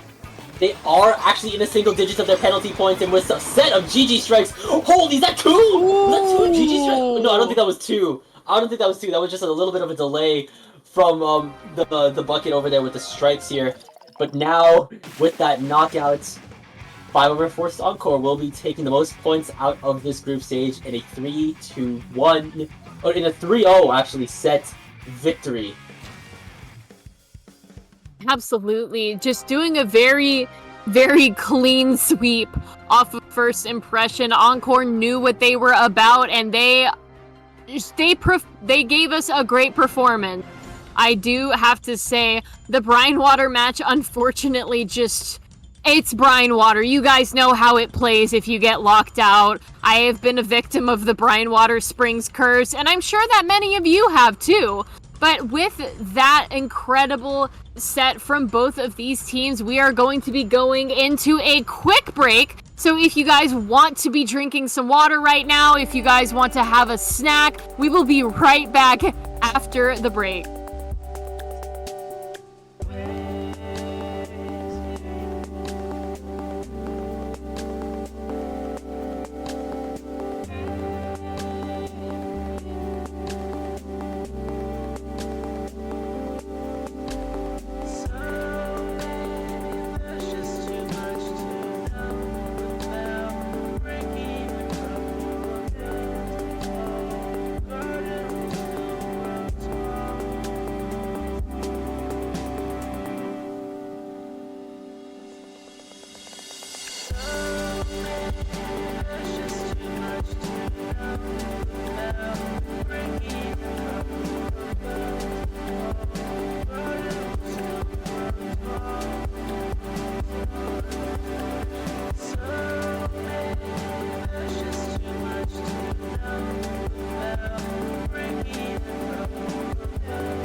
Rewind to before I changed, started acting strange, had my life in my own hands. Meanwhile, I was wasting time, thinking things were fine, but you had other plans. Behind your weak disguise, all the worthless lies, I was wrong and now I know. Don't think that I won't try, this is not goodbye.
Pushed around, always lost, not found, but I didn't realize. Like a giant standing in my way, leading me astray. Now it's time for me to rise. I knew I had to find myself.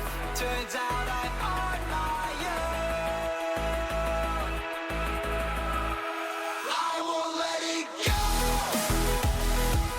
The right and wrong that you pretend to know.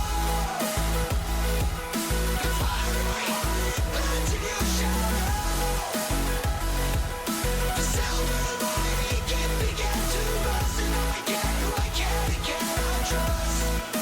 I won't let it go.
And we are back with From the Ink Up 77 here after an insane match at the end of group stage. We enter gold bracket that has finally been created with 10 teams in gold bracket, and we're seeing one of the round ones from gold bracket now. This is Starboard versus Washed.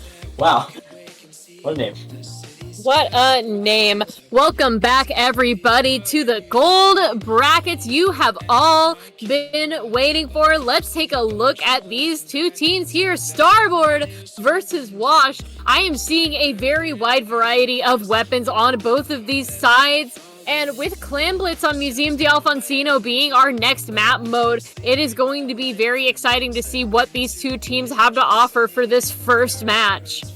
Okay, so we've seen the likes of the spinners on Rainmaker. We're gonna see it again on Clan Blitz, and I feel like it's maybe a similar deal because you need to go through the mid spinner, or you need to at least win that team fight in mid, then win another, perhaps at least clear the way at the top spinner in order to get that clan in. However, Clan Blitz on Museum d'Alfonsino does have the bonus feature of the conveniently placed box that allows you to get some sneaky scores in. So we'll just have to see if those teams could potentially make advantage of that. Absolutely. And looking at these team comps, we're probably going to be seeing pretty maybe standard from both sides. Skrelp does solely play Dreadringer, so we're going to be seeing a Dreadringer no matter what. And I also believe that Wimpod is an Explo main, if I am reading that correctly, so very excited for Explo, finally. I feel like you never see Explo mains anymore, and I am like, I'm ready for it. I'm ready for the Explo main of my dream. That is definitely going to be interesting to see. I think Museum does have a lot of good spots for an Explosion to just sort of at least camp up. Of course, there's the top spin, the area by the top spinner, the plat, as well as bats, as well as even just on the mid spinner itself. If you want to start making a little bit more, if you want to start being a little bit more aggressive, because I think as long as you're kind of at least close enough, you should be, your shots from the Explosion should be able to reach the enemy team's platform over there. So good damage from the range. Let's see what Starboard has to offer here. And wow, that is one hell of a pool here. We're seeing weapons all across the board, stuff like well, actually some pretty familiar weapons that we've been seeing. The dualies, both instances of Splatooners, whether that be the Stamper or the Wiper. We're seeing some. Actually, okay, I would say we're seeing some blasters, but we actually haven't seen a lot of blasters outside of that. I think S-Blast this time around. Yeah, no, I think we have only seen S-Blast this entire time that we have been commentating, so it's going to be nice to see some blaster change-ups, hopefully. Would be very interesting to see here, especially on a map like Museum here that, of course, is filled to the brim with ledges that a blaster could, of course, cheese out. But we've seen before that blasters aren't the only weapons that cheese out ledges. We've seen buckets cheese them out. We've seen Splatooners cheese them out. We've seen brushes cheese them out. And so, I'm not sure if that says more about the state of blasters or more about the state of ledges, really. I mean, there's like a sweet spot when it comes to sticking on a ledge. You gotta just make sure that you're not in range of anything going towards you. Whether that be another blaster, a roller, a stray stamp throw from who knows where. But let's go into these team comps and see exactly what these two teams are going to be working with for our first game here. So let's see what's in store for us. And whoa, CRB! We finally get a blaster with S-Blast. And like you said, X-Blosher coming out from Wimpod and Dreadringer coming out from Skrelp. That is two. Whoa. Okay, so we've ended the battle. I think there may have been something going on. Something messed up. Something went wrong. Something is happening. Something just happened. Something just happened. Anyways, back on the weapon things. CRB, very. Oh my god, I love people who main CRB, but I hate fighting against just, like, range blasters in general, so, like, kudos to you for maining a weapon that I feel sucks. I know it doesn't suck, but to me it's like, listen, I'm a frontliner, I'm trying to go at you, and then it's just like, boop, and then I'm dead, and I'm like, okay, cool, I got blasted again. Like you said, I think that this is the explosion with Splashdown, correct me if I'm wrong, right? That was the Explosher with Splashdown, yeah, which, okay. Like, pop off, first and foremost, but like, I'm not even entirely sure how that kid is supposed to play. I think the Splashdown could just allow them to stay around the basket for a little while longer. As potentially middling as Triple Splashdown could be, it does of course demand a lot of space. Even when you get cancelled, there's still at least 2 more fists ready to slam down. And now this game isn't going to be ended at the start, and we're rushing out of spawn to see these clams get collected.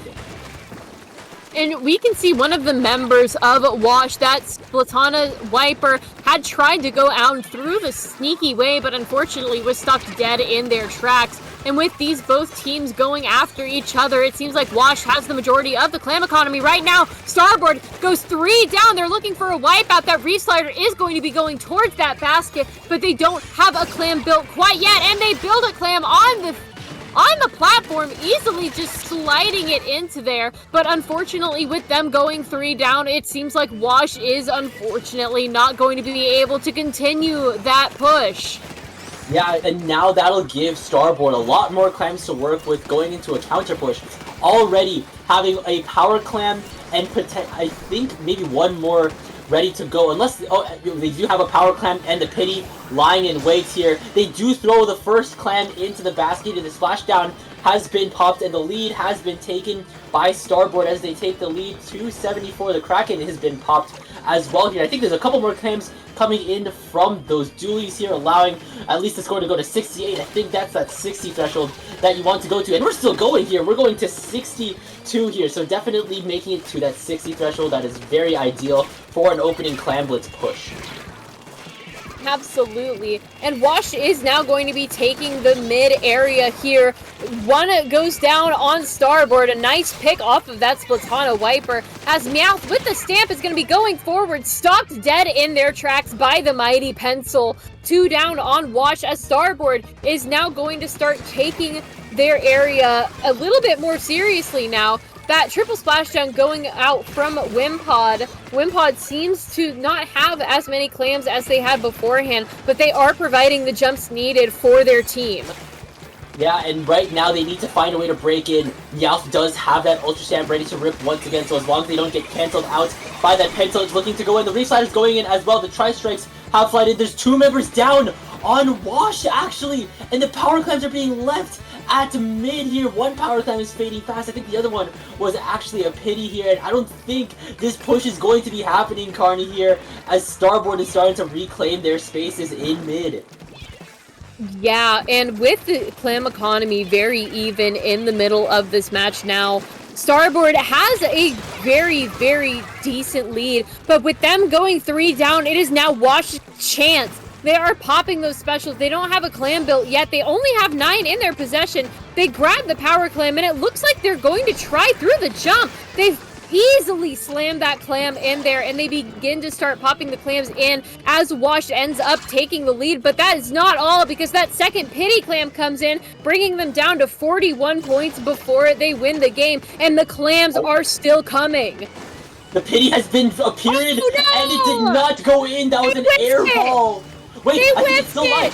I think they can still do it. They did. They managed. A third power clam has hit the basket for Starboard, and now Wash can keep deadly close to knocking this out, but the basket will be repaired here. This push is over, but that is one hell of a retaliatory push from Wash here.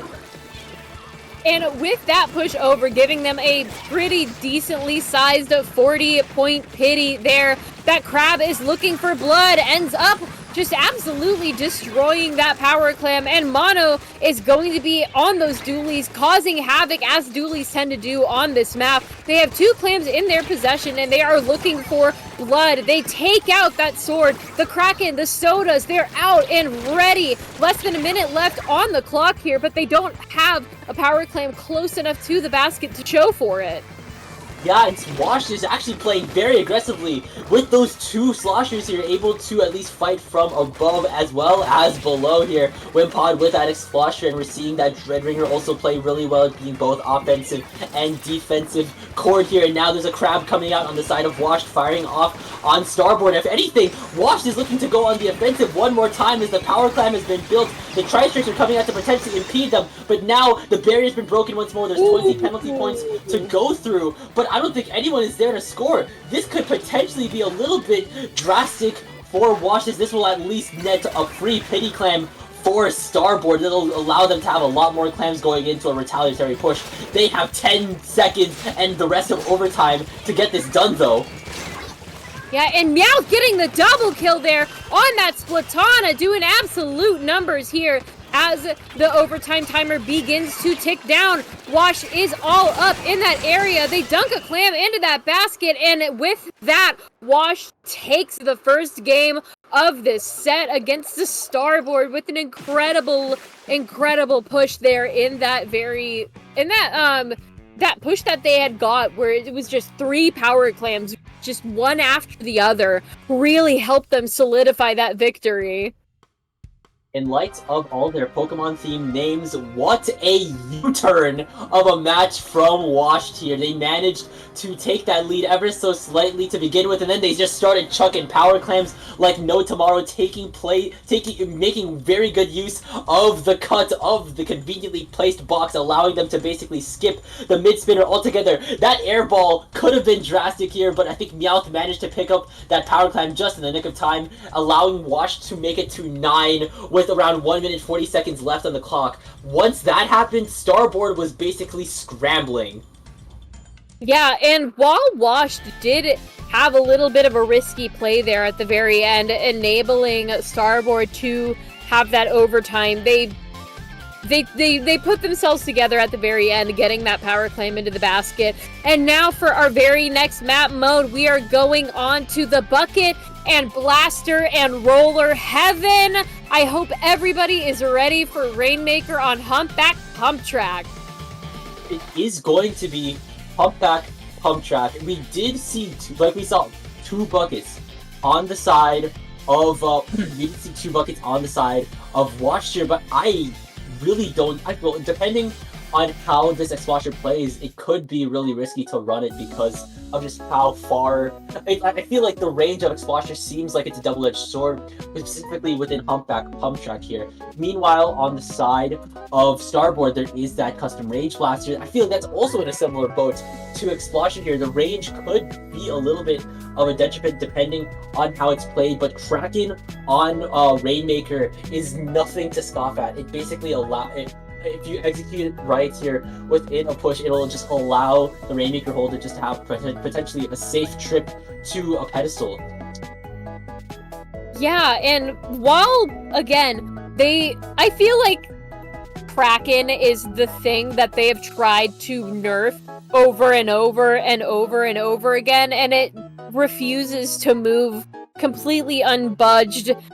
I don't think Kraken is going anywhere in the meta at this point, like you said, especially on Rainmaker, because you can have that Kraken escort at the cost of one of your team members going down, though. I dare I say that is a very even trade. Could be even, but let's just see what is here. It is actually now match point for, I think, this is for Starboard, so if Washed takes this game, they will be moving forward in the bracket. So let's just see what we have to offer. We're seeing the Range Blaster come out from Starboard, and we're seeing a switch to Crab. For a switch to Splash on the side of Wash here. Shinx going from Dualies to Splash-O-Matic in terms of their Crab weapon. We're still seeing some Crab from Wash here, and that's something that will always be appreciated in Rainmaker. And already, the Blaster will be going down on the side of Starboard here. The Wiper will be going down on the side of Wash here, but Shinx managing to take out Monogray here. That's potentially 2-ish down on the side of Starboard, and I think the path to the first checkpoint is paved in blue for Wimpod and the rest of Wash, unless Shade's managing to get that flank off, and the hammer has been cancelled, actually. Very good flank from that Splatana Stamper, stopping that Rainmaker in their tracks, but Wash has most of mid painted, that very nice shade of blue. Bumblebee on the head it now is going to be providing the sodas for their team shortly, as Wash ends up going 3 down, and they are going to have to pop that Rainmaker in that inopportune place. Bumblebee grabbing the Rainmaker, moving forward with the rest of their team as they paint the rest of that area orange. They take the lead, getting an easy checkpoint pop as that Crab tank just protects them from everything. A little bit of trouble slamming that first checkpoint down, and if anything, that'll just allow Meowth to start hammering down and allowing them to get a wipeout for Wash, and now Wash needs to get to that Rainmaker fast here. And if anything, I think they're trying to just isolate the rest of Starboard from that pedestal, but Starboard isn't going down without a fight, but Wimpod actually managing to sneak by undetected. There's 2 members down on Starboard, and Wash will be able to get that checkpoint as well here. The lead is very attainable unless this Stamper manages to do some damage. No, the Ultra Stamp does not do damage. I think the Reef Slide is coming out from Skrelp here. There's 2 members down on Wash here. The lead is 1 point away, but Skrelp and Shinx. Oh, the lead is taken! The lead is taken!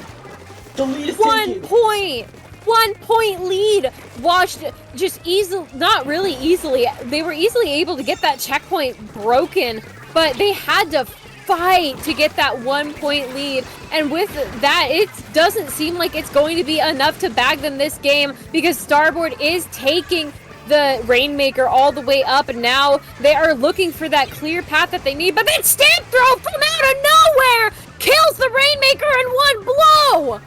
That being said, though, Wash needs to make sure that they still hold the space here. They do not want to lose their presence here in this bottleneck, because right now it's deadly close quarters here, and this Range Blaster is just having a time here. Not just that here, but Michi is looking to just cause more havoc with that Range Blaster as well. The lead is still 1 point. It's still a 1 point differential. Meowth is even going down to that Range Blaster. There's 2 members down on the side of Wash, but the Rainmaker's been reset here. Perhaps going to be a little bit of a setback for Starboard here, but their foots are still on the pedal. The Stamp is coming out here. Damage will be dealt here. Scrub has gone down. Shinx has gone down. That's a wipeout for Starboard here.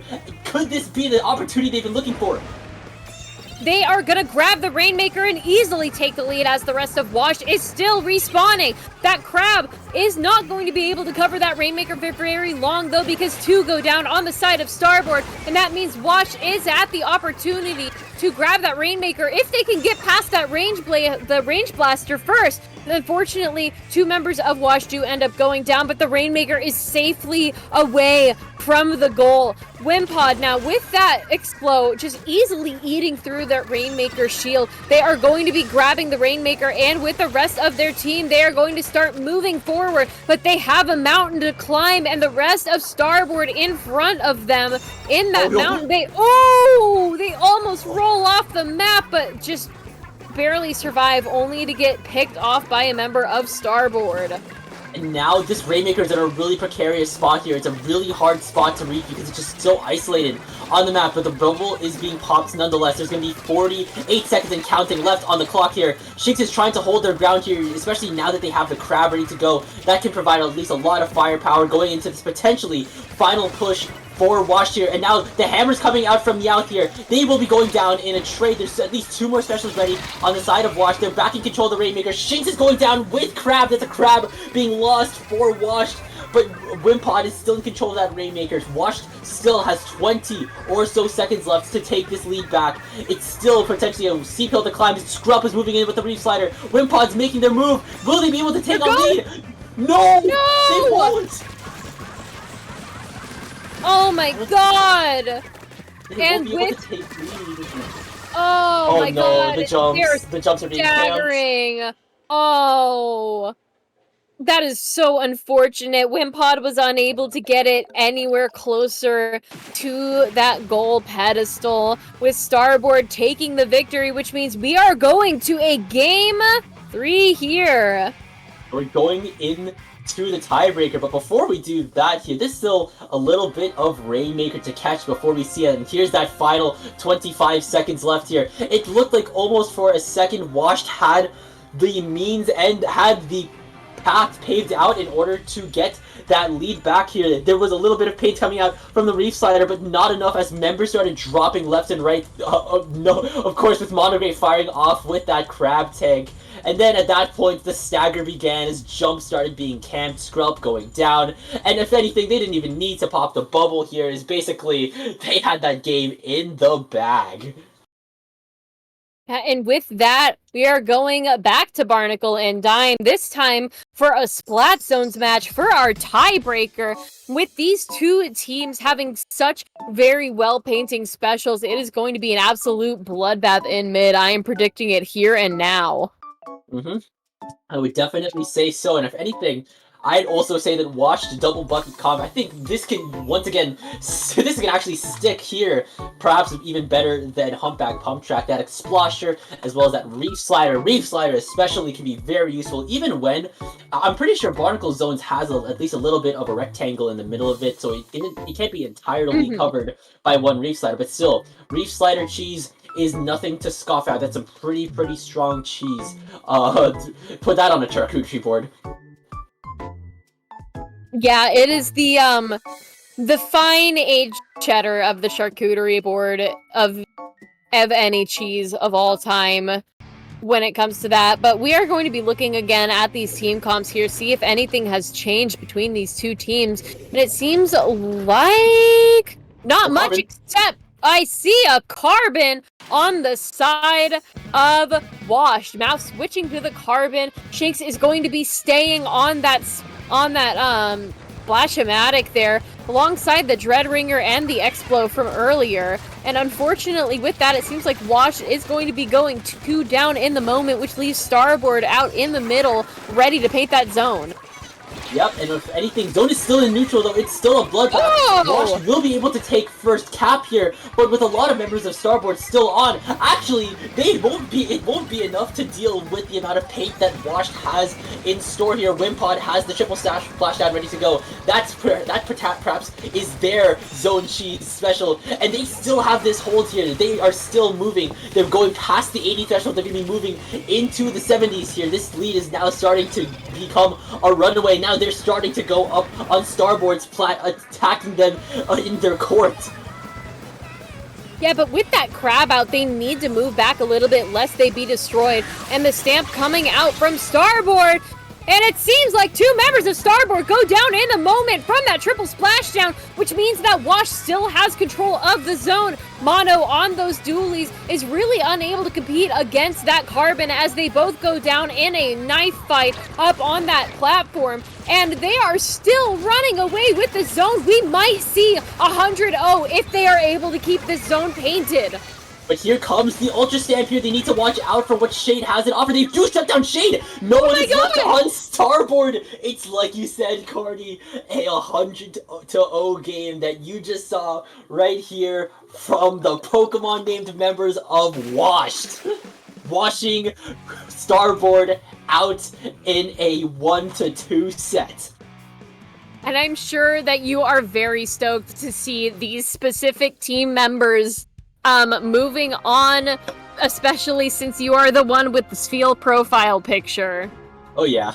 I take notice. I take very big notice of these Pokemon names here. They're just making good use of matching the aggression here by attacking on plat, on court here, but even when, it's like you said, they managed to at least dodge the crab. And here's something I thought was cool. They comboed the Reef Slider and the triple splashdown in order to take out that Ultra Stamp here. 2-for-1 explosion, or not even 2-for-1, that's 1, 2, 3, 4! 4 explosions! 4 explosions. One from the Re-Slider and 3 from that splashdown. Perhaps all of that's needed, and perhaps, what does that say about the state of, maybe that says something more about, Stamper than it does about the explosions, huh? Yeah, they did a very good job of comboing right there in that second. Just really, really strong showings from Wash and from Starboard aside. But with that, it seems like our gold bracket journey is going to be coming to a bit of an end here, Frostix, as we are going to be handing off our Block 1 to our Block 2 buddies. Dark and Topic are going to be taking the mic shortly after us. It was such a pleasure to be here tonight on Under Pressure for From the Ink Up. My name is Carnival. You guys can catch me here on Under Pressure on IPL. I also do work for Splatoon Tourney. Frostix, where can the good people of Twitch find you? Well, like you said, in terms of orgs, you can find me on tournaments from IPL, from Under Pressure, from Dapple, and occasionally from Ammo Nights, occasionally if I jump on Tri-Strike Tuesdays, but you can also find me on Twitter at TK_Frostix. You can find me on Blue Sky at Frostix.BlueSky on social, and I guess if you want to support some of the work that I do, you can totally read my web novel, Gap Year, but that's aside from the point. Carney, did you plug your social medias yet? If you guys want to find me on my social medias, my Blue Sky is carnivai.bluesky.social. You can find me on Twitch at ethereal_carnival, but there is nothing there yet.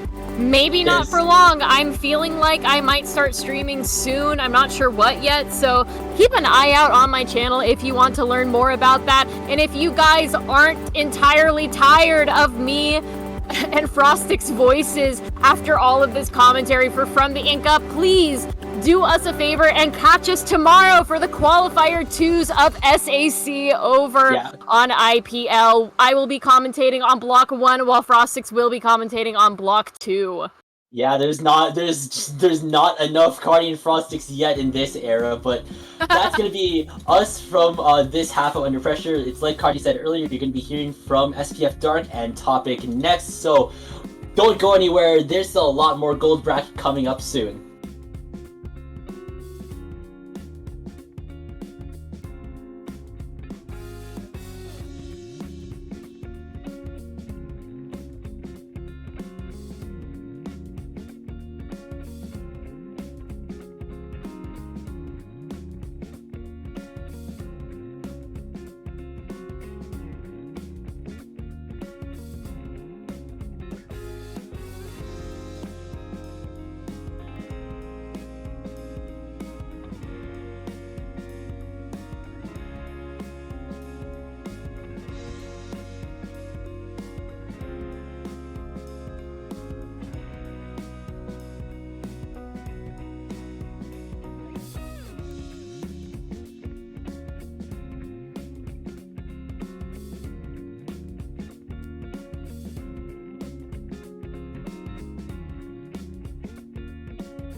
Get ready for the next battle, ladies and gentlemen. Today there's none of us in between. My name is SPF Dark. I'm coming at you live here on Under Pressure to bring you From the Ink Up number 77. Now, before I get too ahead of myself, though, I am joined by someone else here tonight. Hello, I am Topic. It's nice being here. I just want to say, completely unrelated to the tourney, the new Discord update and how they do like streams looks so bad. I'm sorry. I just had to get it out of the way because right now it looks horrible. Because okay, I'm just going to rant real quick, right? So it's just like most of the thing is just black with like, you know, like an old TV how like had those black bars on the side of a TV. Mm-hmm. That's what it looks like, and it's annoying to me. Okay, anyway, other than that, who are we watching today? Who we're watching today, I believe our first match of our block is going to be Amethyst Blizzard versus Snowfall. I am not familiar with either of these teams, but that doesn't matter to me, for I'm only here to make sure these matches are as entertaining as I make it to be. And now our first map build, though, is going to be Tower Control Undertow Spillway. Okay, I think we can both agree that this is a one zone map or this is a 2 checkpoint map, right? Yeah. Okay. Yeah. Because everyone knows that first checkpoint might as well not be there since it falls almost instantly. Now, when it comes to getting towards that second checkpoint, that's where things get a lot more interesting. Mainly because you are kind of at that really big high disadvantage. So stuff like your backliners, like maybe a pencil, maybe a splatling, maybe a charger, a different charger, maybe a bow, perhaps can kind of overlook the tower, right? From that great section, you really need to either use a special, preferably like a Zuka, a strike, heck, maybe even a whale to kind of move them, or else you're knocking past that second checkpoint. The other thing is maybe you can send someone on a flank, which is a lot more risky, but it's a lot better of having a more sustained push because you have a person there, you have a body there. So I think it's just a matter of which team can break through that second checkpoint first, but looks like we're getting hopping straight into it as both these teams are raring to go. Oh yeah, and I could have said it better. That second checkpoint really is a big thing to watch out for here, and we're going to see exactly what these two teams are bringing onto this lineup. And I'm already very excited and very happy to see the double S blast from both sides. I am the S blast player through and through, so to see this weapon get played at any capacity, I'm always here for. Yeah, S-Blast, not to mention you see the Paintbrush Nouveau with the missiles for the tower kind of affecting checkpoint, or a tower affecting special. For Amethyst Blizzard, you also have the the ZF Charger as well for those strikes on side of Snowfall. A heavy deco with Kraken. Now, I do understand the thought process. You have that Kraken to force him off tower, which is very, very good, very, very helpful for them. But also, I'm very excited to see what will happen right now, because right now we're stuck in neutral here. Both teams looking to establish their footing as of now. We do see a Kraken going for the backliner for one. King's gonna go down. 2 members of Amethyst Blizzard are gonna go down. So very, very quickly, the Booyah Bomb along is gonna get canceled as well. So Snowfall taking a very early lead as able to break through that first checkpoint like it's nothing. A good opening gambit by Snowfall, slowly converting into something more. That first checkpoint non-existent on this map as they blaze right past it. There was ink strikes from Amethyst Blizzard to try and slow that tower down, but it didn't prove to be of any effect as Snowfall has already entered that second checkpoint. Distractions being made all across the map. Amethyst Blizzard are having to force to try and regroup themselves so they can get ready for this upcoming push here. They get a huge pick with this hammer, and they're able to break through the second checkpoint right before those missiles comes in, which is crucial.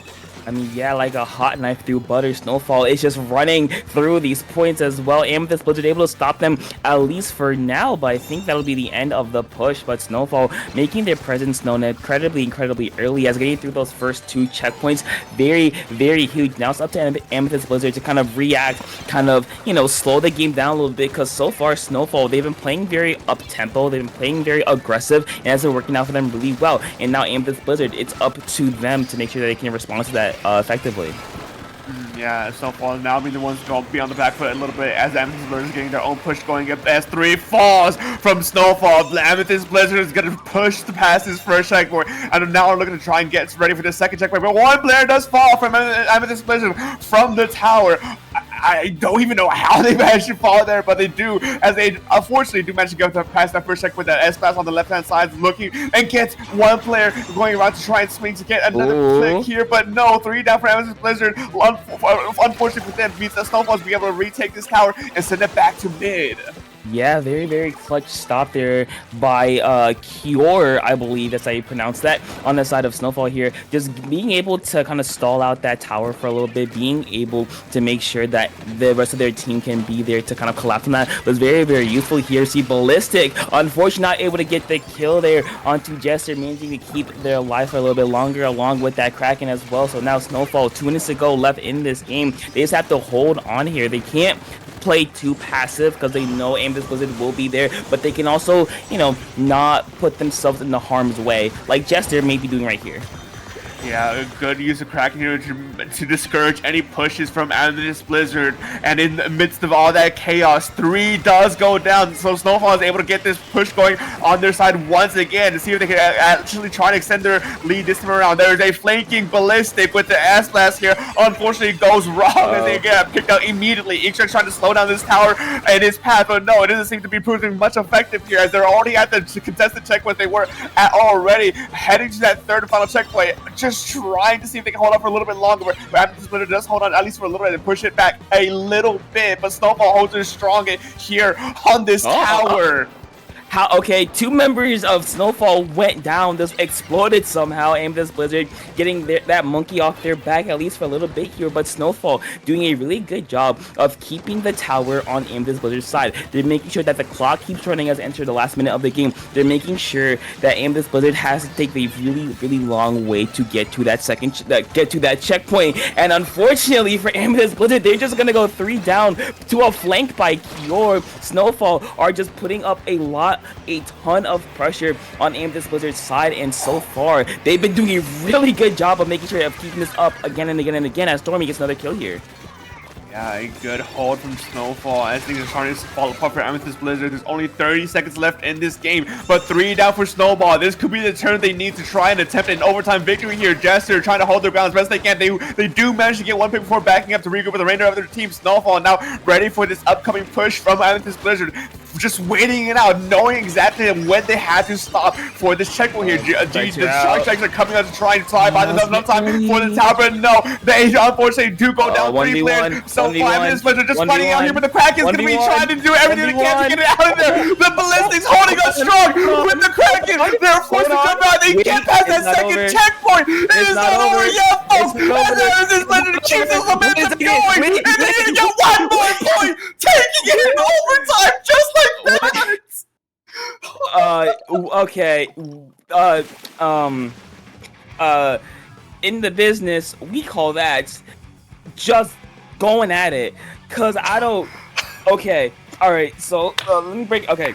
All right. Hold on. Okay. So at that very end there, we're gonna see this replay here. It was a 1v1. I believe it was the S-Blast versus the Kraken, right? And then because of, Kraken gets sent flying anytime it gets hit on tower. You see right here, Jester just gets pushed off again and again. Couldn't hit it, and then they were forced to jump away. And Amethyst Blizzard, they just rallied the troops. And they just said, hey, we are breaking through this lead no matter what it takes. They got the kills. They stayed alive somehow. So Amethyst Blizzard just absolutely snatching game number 1 from Snowfall there in very dramatic fashion. Jesus. That is a textbook definition of an upset there. Like, Snowfall had every right to win that game there, but Amethyst Blizzard just held it to the very end, knowing that as long as this game is still going, they have even the most minuscule chances of winning that game, and they managed to pull it through at the very end, right where it importantly mattered. And man, oh man, that was the first game of this set, and now here to move game number 2, we're going to be going into Scorch Rainmaker. Okay, now we're in Rainmaker. It's a very it's a much faster much faster mode as we're hopping straight into it. So I think this would slightly prefer Snowfall, because for most of that game, they were in control. It was at the very end that they kind of lost it, where they kind of lost one fight and then it kind of snowballed out of their favor. Pun not intended there.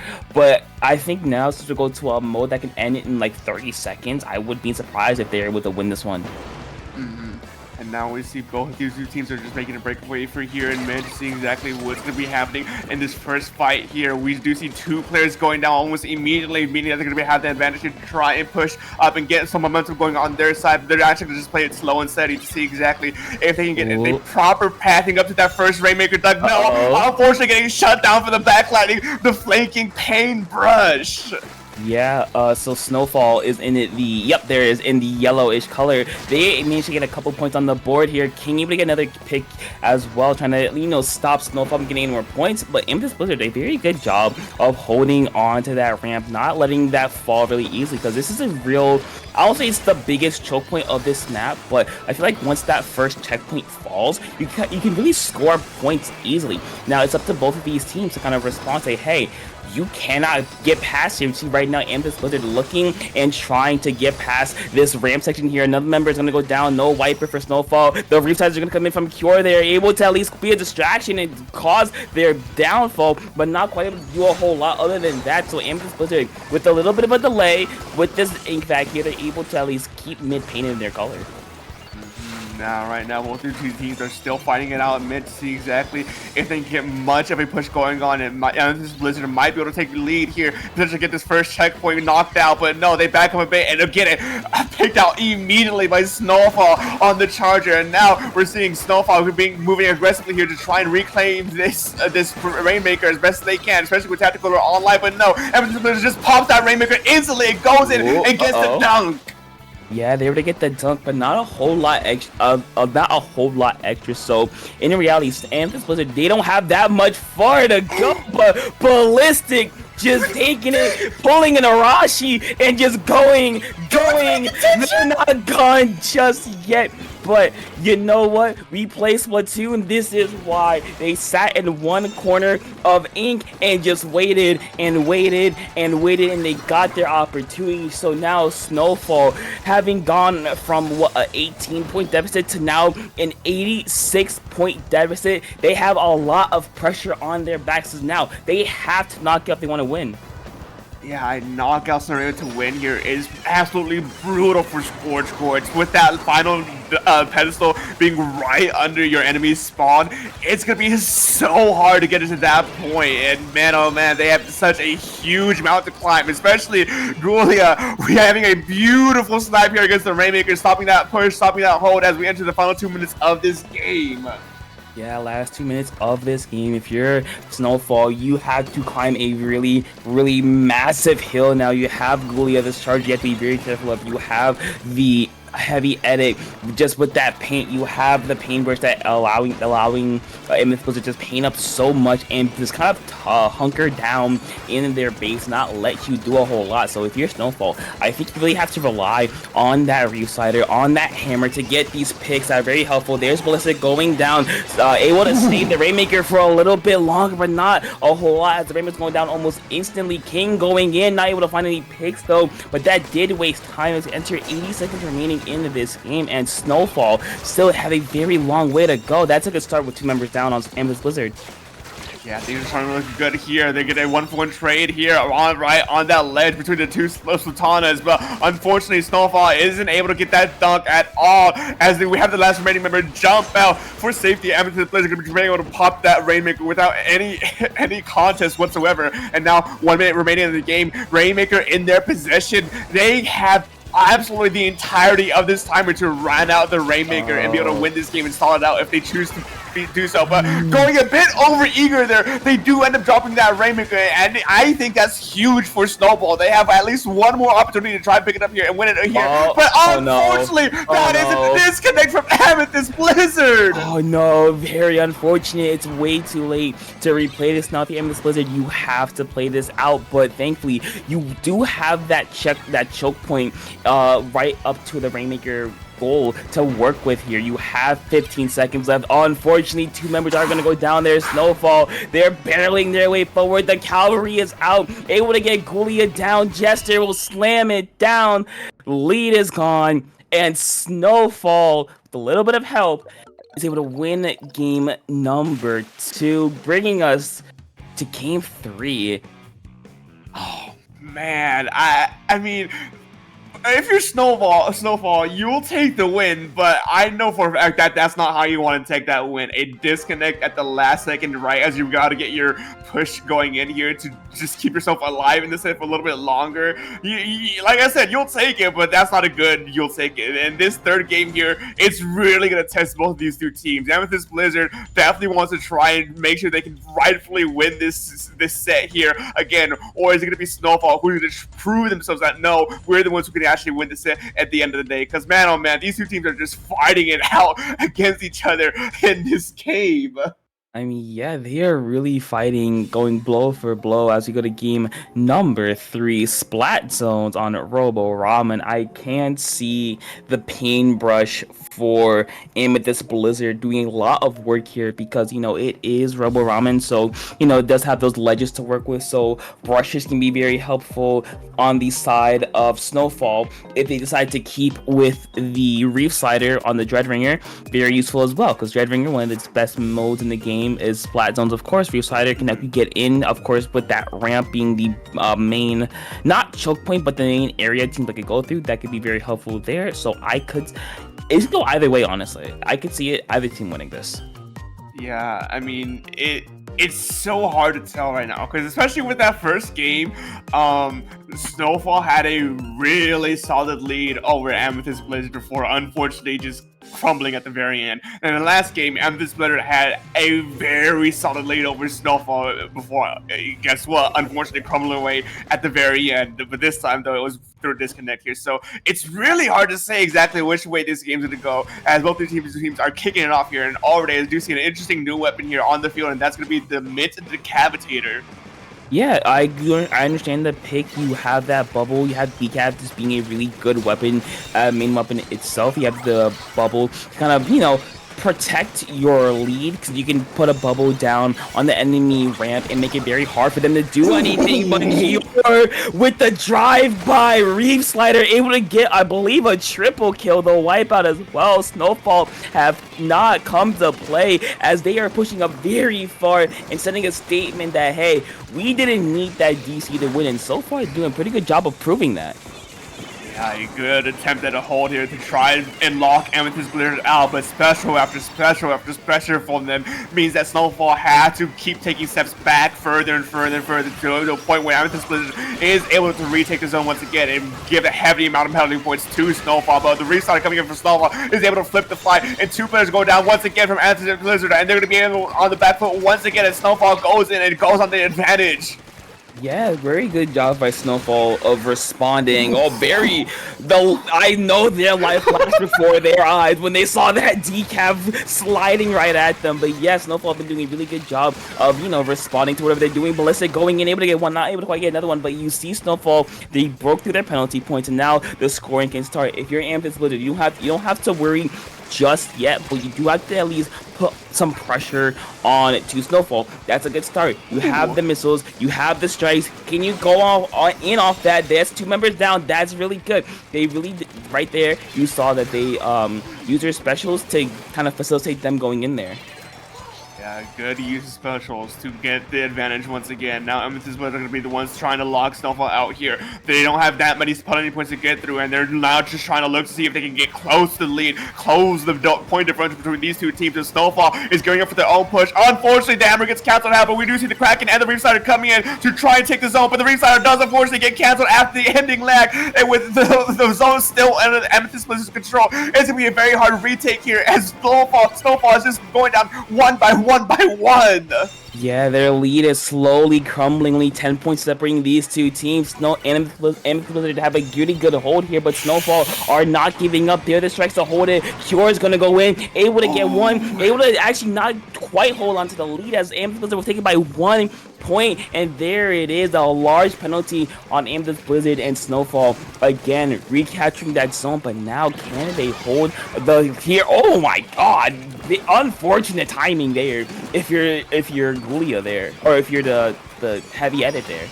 Ooh, a good pick from Gulia could absolutely flip this fight here. Amethyst Blizzard immediately repelling the defense and the attack from Snowfall, and are going to go on the offensive once again. They are currently in the lead and slowly eating away at their penalty points. Snowfall is out of a bit of a checkmate position here. They need to move in now and fast before these penalty points get eaten away, and the lead extends even further. There's 1 minute 40 seconds remaining here, so it can still be possible, but Amethyst Blizzard is just playing the slow setting game, trying to stall Snowfall as long as they can, but two of them go down, meaning that Snowfall immediately go and turn this fight here and go in and flip the zone.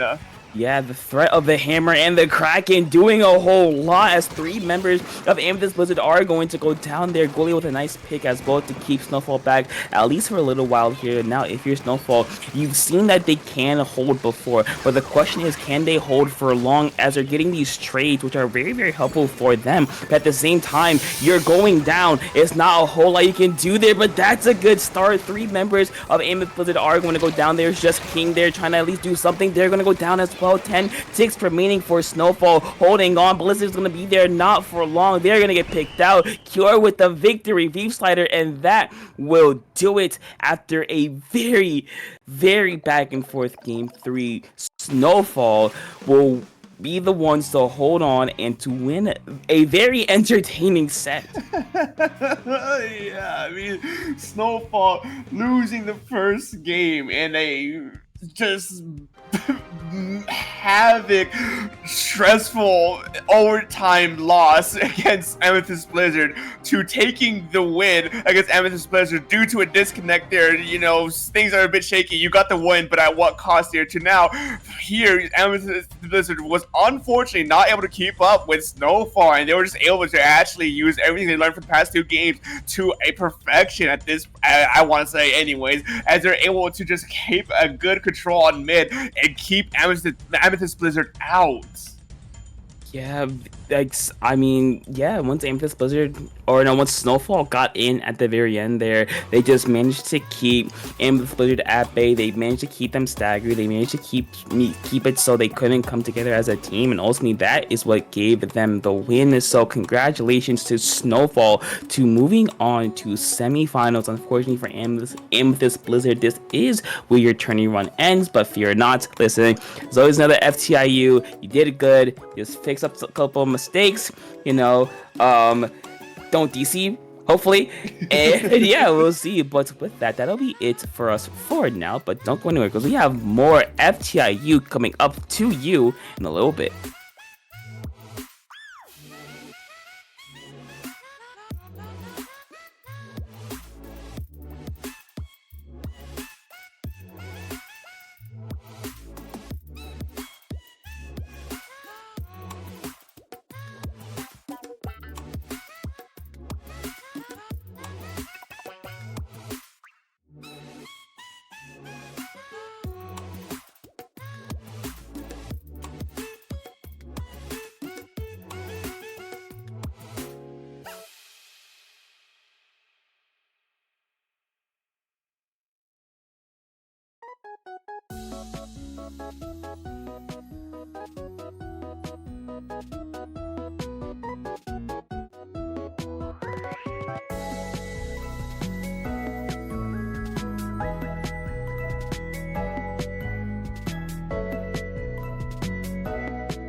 Well, everyone, welcome back to some more FTIU number 77 coming up to you right now. We have our semifinals. I am Topic, joined once again by Dark. And Dark, how you doing right now?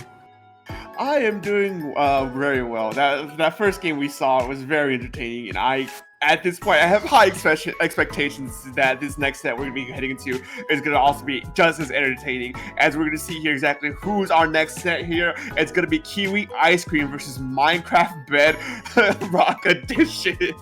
Okay, hot take. Both these team names, not the best. First off, Minecraft Bedrock Edition, Java's better. Kiwi Ice Cream, kind of bad. I rest my case. I've never had a kiwi ice cream, but to be Neither fair, have I. I am not big on sweets as a whole, so I don't think I have very much of a say in this race here. Well, as someone who has never had it either, I just don't like it. But enough of that. We are gonna go to game number 1, a map mode I actually really enjoy. Very fun. Clam Blitz on Ink Blot Art Academy. Clam's Ink Blot is very interesting. Usually, well, first off, to get it out of the way, usually whenever you go on Inkblot, you're most likely to see tower control. But Clam Blitz is like a very popular with quotation marks second pick, simply because there's a bit of a margin between tower control and first place in Clam Blitz Inkblot on second place here. But no, it's very interesting because I think there's a less focus on bats as a whole in this map than there is in tower control. Like, it's still, you can still take bats by all means, and it can still be very useful, but it really doesn't. It isn't as valuable as it is in tower control here, and really a lot of the value of where like the area you want to control here is the ramp leading up to that to your clam basket, and that's kind of the area where like a lot of people kind of want to like just keep their attention on, because it's just really the quickest and the fastest way to get to the clam basket. Yeah, I do agree that a majority of the resources are going to go to ramp, but also you can't I won't say underestimate, you cannot fully rule out the usefulness of the bats area, mainly because, you know, for your frontliners, like your stampers, like your short range shooters, like your buckets, like your blasters, you know, those type of weapons, getting up to bats and being able to kind of, you know, be on the back, I won't say the back line, but being able to be in a spot where you're kind of annoying to deal with is very, very helpful. Being able to be there and just like, you know, make sure that your team has the space to work with, make sure that your team has, you know, the time to work with as well, is very useful, because yes, you still can score from there, right? Not as effectively, not as, you know, out in the open, but you still can have, you know, a couple. You can contribute to the team goal. You can contribute to the team goal.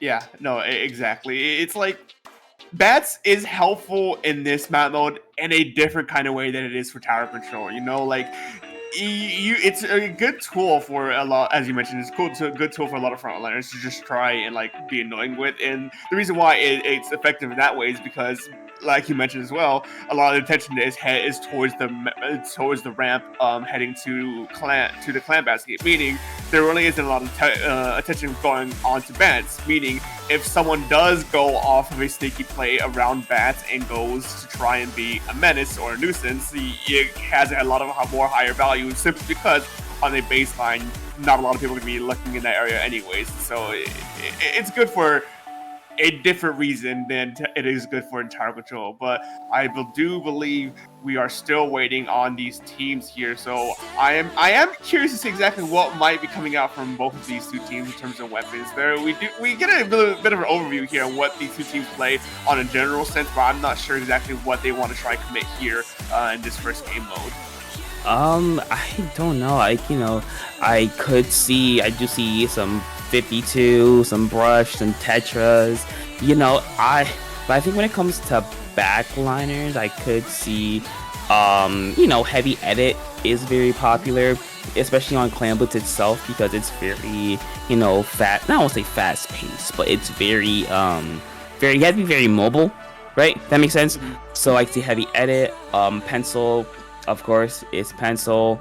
it's it's great at setting up on bats and kind of discouraging you from going. Not yeah, but you set up on bats. Oh no, that little perch area. I forgot what the name is. You set up on that little perch area in front of the goal, and like kind of dissuade anyone from coming towards you. So when it comes to backliners, I can really see those two. Heck, we saw a Splatling deco, a heavy deco last set. We could see something really interesting and wacky here. Yeah, I mean, speaking of wacky, we mentioned that there's those 52s on the lineups for most of these two teams, and one thing I want to bring to the world here that I've brought up very occasionally about 52 specifically is that I genuinely call that the gambler's weapon, simply because it's RNG. If you hold down the fire for too long, you are genuinely gambling that you will hit your shots, because if you don't hit, 52 cal is a medium to slow fire rate weapon, so any sort of like normal shooter like a V-shot or even Splash-O-Matic, in the right scenarios too as well, not 52, Nova shot can really just take those missed shots that you unfortunately whiffed and didn't get the roll on and punish you heavily and just immediately just pop you, just simply because that weapon has like such a slow fire rate between your next shots that it's a very bitch of a detriment, and it gets even worse with 96. And honestly, I find that weapon endearing simply because of that fact. I mean, I just think 96 is the funny weapon because it's just funny. That's all. That's the whole reason. It's just a funny weapon. I have no reason. It's just if you know, you know. It's just funny. Mm-hmm. It's just very funny. Yeah, 96 and 52. 52 kind of gets played every year, and there's simply because of the strong weapon, quote unquote strong weapon it is. It's a two-shot weapon. If you can get the right rolls on your side, get luck in your favor on your side there, but also there's just the lasting effect of K52 from Splatoon 2 that people still use that to leverage themselves in all that time there. But no, as we're getting here, luckily for us, no 52 here, but as you mentioned there, I am intrigued and sort of taken aback by seeing the blobber. Yeah, I you know what? If they want to do trigonometry, let them do that. I'm all for it. But see, from Minecraft Bedrock Edition, they are going to have the brush there. You know, this is Brush's best mode, since you just kind of get to run around and kind of like a little rat I see right here, as they're able to draw so much attention towards themselves, not quite able to find a good escape route here, as they're going to get hit by one, but Trinity is going to go down there looking for even more brush, able to get some damage off, but not quite able to do a whole lot more. So right now, a bit of a neutral situation here, as Q Ice Cream looking for their way in, but Minecraft Bedrock Edition are able to push them back a little bit. Yeah, Kiwi Ice Cream being pushed back a little bit means that Minecraft Bedrock Edition is able to take mid from majority control anyways, get their cam comment going, get their specials ready so they can actually start getting a pop push going on their side. And with 3 down from Kiwi Ice Cream, Minecraft Bedrock Edition can open up that clam basket and start getting cash against some of those points. Taking all the way down 62 within the first few seconds of that clam basket opening up. Kiwi Ice Cream now Respawn are looking to try to defend as best as they can. Specials are almost online for them on their side, but no, Minecraft Bedrock Edition knows when to get out, and they get out while they're still ahead, only losing one player in the process, using tactical so they can keep their aggression if needed. But Kiwi Ice Cream takes or is trying to retake mid here.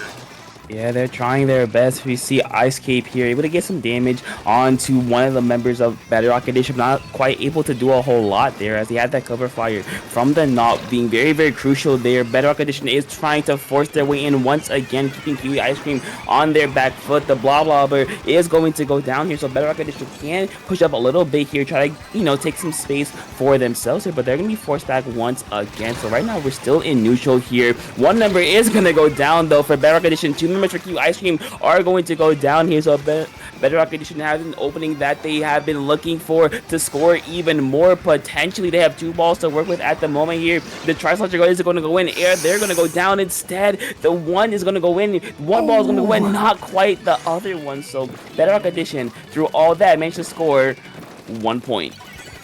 Yeah, a bit of a scramble there from Minecraft Bedrock Edition to try and extend their lead as best they can, only scoring one additional point on the true scoreboard now. And Kiwi Ice Cream is looking at a very good position. They have good control in mid here. They have a good, decent amount of clams on their side, and two players are getting picked off by Minecraft Bedrock Edition. The Kiwi Ice Cream are going in for the try to see if they can get the lead back in their favor. They get the clam opened up with Power Clam basket as two players go there for Kiwi Ice Cream. They're struggling a little bit here to try and see if they can look to see if they can get those clams deposited here. Going in for a breakaway. Unfortunately, that does not get them the lead here as the clam basket is closed. Yeah, able only to get 74 points, but that does at least help with, hitting that deficit, as now you're only down by 13 points remaining, but yeah, less than 2 minutes to go into the game, so you do have, the time is not quite on your side here, as if you're Bedrock Edition, you're not chilling, because that's not a big lead per se, but you can, put up a little bit more pressure, you can play a little bit more aggressively. You do have that inkjet at the ready as they're able to pop it, able to find one, looking for even more. Two members are going to go down, no cooler for Kiwi Ice Cream as the heavy edit is going to go down here. The basket trying to get open. The ball will get canceled by Kiwi Ice Cream's defense there. The whale's going to come out. There's the jumping into bats as we talked about earlier. The distraction is able to work out as Bedrock Edition able to score and keep on going down to 42 points remaining, looking for even more as a knot is going to be forced out. They're going to go down there, but Minecraft Bedrock Edition able to get down to 42 points remaining, extending their lead. So now if you're Kiwi Ice Cream, you have a minute to go, which is not a lot of time to work with. Yeah, a good extension from Minecraft Bedrock Edition means that Kiwi Ice Cream has to work a lot harder to try and retake lead. Now, entering this final minute of this game, there's going to be a bit of a scramble here, especially being used from Kiwi Ice Cream to try and take some space so they can get into a position to try and deposit some of these power clams into the clam basket. The clam basket is opened up here by a breakaway from the V shot here, but it doesn't seem like much can be done from it anyways, as Minecraft Bedrock Edition has such a good control on the ramp that Kiwi Ice Cream was not able to follow up on that. With 30 seconds remaining, two players down, things are not looking good for them. Yeah, it's not looking good indeed. 25 seconds remaining in this game. If you're Kiwi Ice Cream, you kind of have to play a little bit more up-tempo. You kind of have to put the pressure onto Minecraft Bedrock Edition. That's a good start with the strikes, but two members are going to go down, make that three with Banana going down as well. 10 seconds remaining in this game. If you're Bedrock Edition, you're having a good time here because Kiwi Ice Cream has no clams or no power clams to work with, so that will be game in Minecraft Bedrock Edition. Will take game number 1. Yeah, good job by Minecraft Bedrock Edition here to really play with the time, but just don't know exactly when to fight and when to get out. Both of their pushes here, they got the clams, they got the power clam basket opened up. They deposited what clams they had, and once they recognized that the Kiwi Ice Cream was starting to actually gain traction, so they can properly get the picks they need to punish that push as it from keeping the push going on for too long, they just got out, not giving that Kiwi Ice Cream the chance to actually get those picks, and just decided to hold mid here, hold mid, and just play it out from there. They knew exactly when to strike and when to run. Yeah, they just played a very good game of hit and run for the most part. They got in when they had the opportunities. They left when they saw Kiwi Ice Cream kind of starting to collapse on it. So very good job from them. Let's see if they can keep this up as we go to game number 2, Ship Cargo on Splat Zones. Yeah, Ship Cargo Company is a very strange one. It is, I think, one of the most lockout heavy maps in the game right now. I think only 1 or 2 maps might be there in contention with it, but I think for the most part, this might be the map that if you think of lockout, you're gonna think this one, simply because the choke heading into the wider mid area before heading into true mid on slows especially can be absolutely brutal to try and break through if you're the defending team. For the offending team here, it's getting a good lockout can most certainly lead to a very just a hard game state for the defenders there, and I'm gonna be very eager to see exactly how Minecraft Bedrock is gonna be playing it around with this lockout in mind. Yeah, we're gonna see, but I do think this does kind of help Minecraft Bedrock Edition because they did have the the Nautilus was very good here. They did have the rain to kind of clear out that midsection along with kind of pushing the pace towards the enemy core. But we're going to see here as we hop into game number 2. Kiwi Ice Cream sticking with what they actually know, going over to a 52 gal deck. I believe this is the only change they have. But inside of Minecraft Bedrock Edition, hey, they like what they saw to start keeping it. A few interesting changes indeed. 52 gal will be watching to see exactly how luck is favoring on their side as they're able to get the first hold on mid. Actually, Kiwi Ice Cream doing a good job here in mid, but unfortunately getting picked off one by one by Minecraft Bedrock Edition. One player from them does go down, but no, MC Bedrock Edition does take the zone and is looking to try and see if they can get the lead as best they can here. Yes, they do get the lead. Yeah, they're able to get the lead here, but how well can they hold it is the real question here, as Bedrock Edition is going to pop this jet, try to, clear out some space, able to get one member down. Fortunately, not is going to go down for a Bedrock Edition. Will that matter a whole lot? We're going to see here as Kiwi Ice Cream slowly making their way in, but they're going to get collapsed on and go down. 50 points remaining for Bedrock Edition as they're able to hold on to the zone here and keep painting and keep Kiwi Ice Cream staggered into their base. 52 able to get one, but not a whole lot more. To this brush here, just harassing them with bombs, able to get them down. And Bedrock Edition with 25 points remaining. Looks like this will be it's basically 100-0 here if they're able to hold it. Yeah, this is the lockout I was talking about. If there's such a hard thing to actually try and push through it if you don't have the proper special coordination or you don't have the proper team play here. And Kiwi Ice Cream just unfortunately couldn't fight up against it. Minecraft Bedrock Edition is able to lose the first beginning interactions against Kiwi, but they were able to bring it back and just completely knock it out here with a single hold. That was a very impressive thing to see there. I mean, yeah, once they got in, they did not let go. They just kept their foot on the gas. They just kept the pedal to the metal. They just did not give Kiwi Ice Cream any space to work with. Every time that we saw a member of Kiwi Ice Cream go in, we saw two members of Minecraft Bedrock Edition. They were there. They were there to kind of collapse on them. They were there to counteract whatever they did. They were just there to kind of be a nuisance for the most part. Them being there, they kind of again, they took away the space that Kiwi Ice Cream had to work with, and it worked out very well for them. They just played really well as a team, I would say. They really rotated well. They really how do I say, they really, I don't know the words for it, but what am I trying to say? They did a really good job just like rotating around this, but that's basically what I'm trying to say. They rotated really well and it worked out. That's it. Yeah, yeah. Minecraft Bedrock Edition did a very well job of just rotating around and just keeping area control against Kiwi Ice Cream. Now here, as we are in the later parts of the bracket in the series, in semifinals, we are in a best of 5. So instead of being a best of 3, we do get one more match here from both the two teams to see if Kiwi Ice Cream has what it takes to try and dismantle Minecraft Bedrock Edition, or they put away into the freezer by Minecraft Bedrock Edition as they take a potential 3-0 victory against them here, especially since we're going to Humpback Pump Shack Rainmaker. This is gonna be the Brushes field day. I can just tell. So if you are Kiwi Ice Cream, keep your eyes. I don't want to say dedicate one person to the brush, but basically dedicate one person to the brush and make sure that they cannot play the game. Because if they're able to play the game, this is Rainmaker. It's gonna be over in 20 seconds. I mean, yeah, I will say that on my own personal assessment about this map specifically is the fact that because of the curves, because of the ledges, because of all the nooks and crannies that you could like potentially hide out under, if you are a blaster, a bucket, a roller, or a paintbrush of any kind, ink brush of any kind, you're gonna love this map. And that ink brush on this in this game so far can absolutely wreak havoc. On top of that, we do see the Tri-Slosher coming out on top of all this.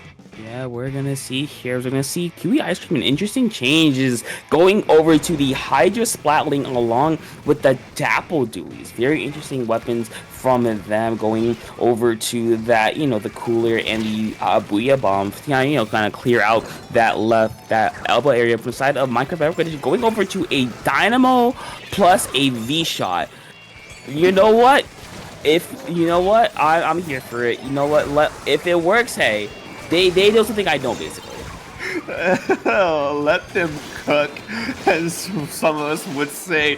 Bringing up the Dynamo here on match point, by the way. I want to point this out here, by the way. Minecraft Bedrock Edition is at match point, so it's a bit of a statement if they're bringing out Dynamo here. And it's hard to say exactly if it's actually been proving too much effectiveness here, as Kiwi Ice Cream is able to actually get a lot of momentum on their side, getting a lot of advantageous states here. And they're able to convert that into the first checkpoint going down within the first minute of this game. And now they're looking to try and instantly pop it. It seems they can extend their lead even further, picking it up once again, going for a potential breakaway here as Minecraft Bedrock Edition's players are just going down one by one, 2 down, finally being able to stop that Rainmaker's push here at the 28-point mark.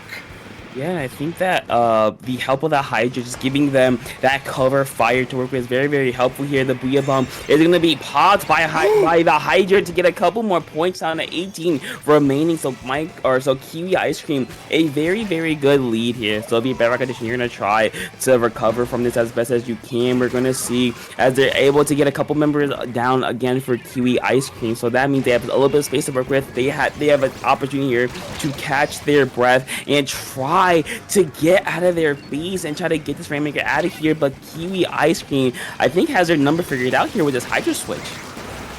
Yeah, I think part of it is also the fact that Hydra can very much well punish the Dynamo very heavily here, and it's gonna be a very interesting gameplay to see between those two weapons and how they play around each other. But it seems that Minecraft Bedrock Edition tried to pick up the Rainmaker here and see if they can get away with some points before being utterly shut down by Kiwi Ice Cream. But now the Rainmaker's just kind of in this awkward low area, no man's land of this map. It's gonna be anyone who picks it up is gonna be absolutely at a disadvantage. Say, as we see here, all immediately Kiwi Ice Cream's own player tries to pick it up to take it out here, but immediately gets punished for doing so. Yeah, they tried their best to get it out of there, but not quite able to do so. As we're entering the latter half of this game with Minecraft Bedrock Edition unable to be or able to get on the board because they has been kind of shut down. But that Zuka double is a very good start, but unfortunately they're going to go down as well. So now Kiwi Ice Cream they're putting the pressure on Minecraft Bedrock Edition. They're making sure they keep the Rainmaker on their side. They're making sure that they have very little space to work with. And so far, it's been working out wonderfully for them. Oh yeah, Kiwi Ice Cream knows exactly how they want to play out this map mode specifically here. This might be a map mode they're more comfortable with here as they're slowly pushing another Rainmaker. Unfortunately, going down to the Zuka once again. Minecraft Bedrock Edition is just holding the ground as best they can, getting whatever picks they can to try and reclaim the space. There's a lot of teal paint on the ground right now, on the map right now. Kiwi Ice Cream has a lot of area control, and Minecraft Bedrock Edition is kind of paying the price for letting all that teal stay on the ground. There's not a lot of painting power on their side, so Kiwi Ice Cream was just able to just keep their areas they have in control and keep Minecraft Bedrock Edition out. Yeah, doing everything they can to keep Minecraft Bedrock Edition out, and so far it's been working wonderfully because still a minute to go in this game and Minecraft Bedrock Edition have yet to score. Banana is going to go down there as well, but this is a good opportunity for Bedrock Edition to get onto the board here. They have the number advantage, they have the cooler, they have the Zuka. Gotta get rid of this Hydra though. If you want any chance of scoring, that's a good start. Getting one member down, the path is clear. There we go. The checkpoint is going to be broken, but can't they get any further as Kiwi Ice Cream are kind of holding down, they're bunkering down, they pop the Booyah, they're able to get the pick along with the rain for the supporting fire here, and that will do it for that push. But Minecraft Bedrock Edition, they're still a threat to score here, as unfortunately they're going to be forced out. So Kiwi Ice Cream, 25 seconds remaining, they just have to make sure that this Rainmaker stays safe. Yeah, with 20 seconds remaining, but an impactful Trizuka being used here to try to get that Rainmaker out of their hands. It may be, in fact, for vain, as the Kiwi Ice Cream is able to pick up this Rainmaker and just run all the way to the other side of the map where Minecraft Bedrock Edition cannot get to. Desperately trying to pack it up, and they do manage to drop it right in the nick of time. We're going to be seeing it in overtime here. They have to pop this Rainmaker here and now if they want to wish to win this game in overtime here. But the Hydra's panic is just waiting, daring someone to pick it up. Unfortunately, going down, and the overtime got extended with the 1 minute remaining from the Rainmaker here, and that's first checkpoint already gone. We could see a very huge flip here from Minecraft Bedrock Edition. Yeah, but if you're Bedrock Edition, you have to be very, very cautious. You cannot afford any mistakes. You cannot. You see that Zuka? That's the biggest threat. If you're Minecraft Bedrock Edition, you gotta make sure that Zuka is out of there, along with the Hydra going down as well. Very unfortunate. If you're Kiwi Ice Cream, Minecraft Bedrock Edition, playing this very slow, playing this very cautious, making sure to get these members down. The Stars are able to get one, looking for even more. That's 2 members down. That's 3 members down. The Hydra dropping as well, going for the Rainmaker. The hero play is going to work out. Kiwi Ice Cream at the absolute last second, at the 11th hour, have their prayers answered, and Darius able to just survive long enough to get that Rainmaker down, and Kiwi Ice Cream has forced a game number 4. Minecraft Bedrock is just looking very well there in this overtime push, doing exactly everything they needed to set themselves up for a successful overtime victory here. But Kiwi Ice Cream's own Hydra Spratling comes in from the high ground, drops to the low ground, and just goes for the Rainmaker, forcing the drop there and winning that game. It was generally would not have surprised me if Minecraft Bedrock Edition could have won there, but Kiwi Ice Cream stood the ground and showed that, hey, we're not out of this just yet. Yeah, showing a lot of fight. A very interesting comp change actually worked out for them. I think just the Hydra, there was a really good counter to Dynamo in general, but I think it just gave them that like security blanket. Per se, gave them like we see right here that security blanket. That's that kind of cover fire to work with. So I think that was really helpful. But we're gonna see if they decide to stick with this as we go to, as most people like to call it, Pencil Heaven or the Pencil's Playground, Hagglefish Market. Not Splatoon though. We're gonna go to Tower Control. Yeah, I saw Hagglefish in the pulled out preview. I was like, oh, we're going Hell Zones, because that's what most people play on this map, not realizing it was actually Hagglefish Tower, which isn't necessarily a bad thing either. I think this map mode is just as fine as Haggle Zones. It's just isn't as played as often for some apparent reason. I don't know, but no, it is very interesting. You mentioned it being a Pencil Playground, but I don't think we've seen a Pencil come out yet between these last 3 games from both these 2 teams. And in my humble opinion, I generally do think that we might actually get to see the Hydra Spratling stay here. I mean, yeah, I could see it. Number 1, you have the range to work with, and number 2, you have the Booyah Bomb for just Tower in general. So I could realistically see them sticking with the Hydra because it just works so well in game number 1. Why not keep it for game number 3? Why not keep it for game number 4? As both these teams, they're just ready to go. They're ready to see what they can do. I believe the only change is Ice Cape bringing out the Junior, and we're gonna see for Bedrock Edition going back over to the Nala Splatling. I mean, I get the V Junior pick. I really do. You have Bubbler, and you can just spam bombs with your enormous ink tank and just be a very annoying rat with that weapon here. But it doesn't really get played too much, and there's a bit of a good reason for that. The main weapon actually can't really pull a lot of its weight here, but as I say, that Kiwi Ice Cream is showing exactly maybe why that Junior might have actually been the pick they needed here, as they're already contesting that first checkpoint within the first minute of this game before finally going 2 down. Yeah, they're gonna go 2 down here as a Hydra able to find one, looking for the Inkjet, able to stay alive, but not for long. As Bedrock Edition able to clear out a path, at least a little bit here for the tower, as they're trying to get up this ramp and trying to, again, shrink the space that Kiwi Ice Cream has to work with here as a tower. Managed to get at least close to that first checkpoint, rather unscathed. The Junior or the Zuka able to find 3 members are going to go down there. So Kiwi Ice Cream, a very, very quick response there as they're able to hold on to the lead.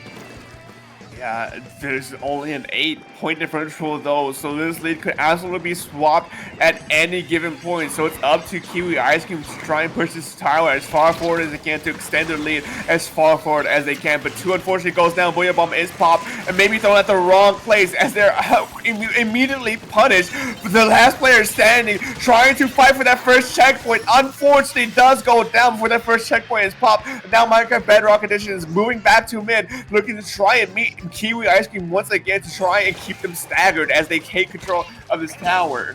Yeah, they're gonna extend their lead by another 4 points, but whoa, that hole is not that big of a lead. Trinity is gonna go down, another one's gonna go down as well, so Bedrock Edition looking good here, but they had to keep control of this top right side, whether it be with a person, whether it be with an inkjet. Unfortunate timing, those Banana able to get 1, able to get 2. The lead is gonna be swapped though by only 2 points as Bedrock Edition actually able to break through that first checkpoint there and not get a whole lot other, but Banana with the flank able to get 1 and stop it from getting any worse. So Kiwi Ice Cream, they are still in this game as it's only 6 points separating these two teams. Yeah, even though there's 6 points though, the big thing for Kiwi Ice Cream is that they still have that first checkpoint up. They have to stay at that tower in place at a very predictable timing, but no, good huge picks from on their side, meaning that they're able to take that first checkpoint finally without any contest. Now even get the lead swap here as the Junior pops the bubbler, drives it out to that second checkpoint, already hitting that second checkpoint to try and break it through before finally hopping off, allowing Minecraft Bedrock Edition to at least retake control of the area as Kiwi Ice Cream is forced to regroup.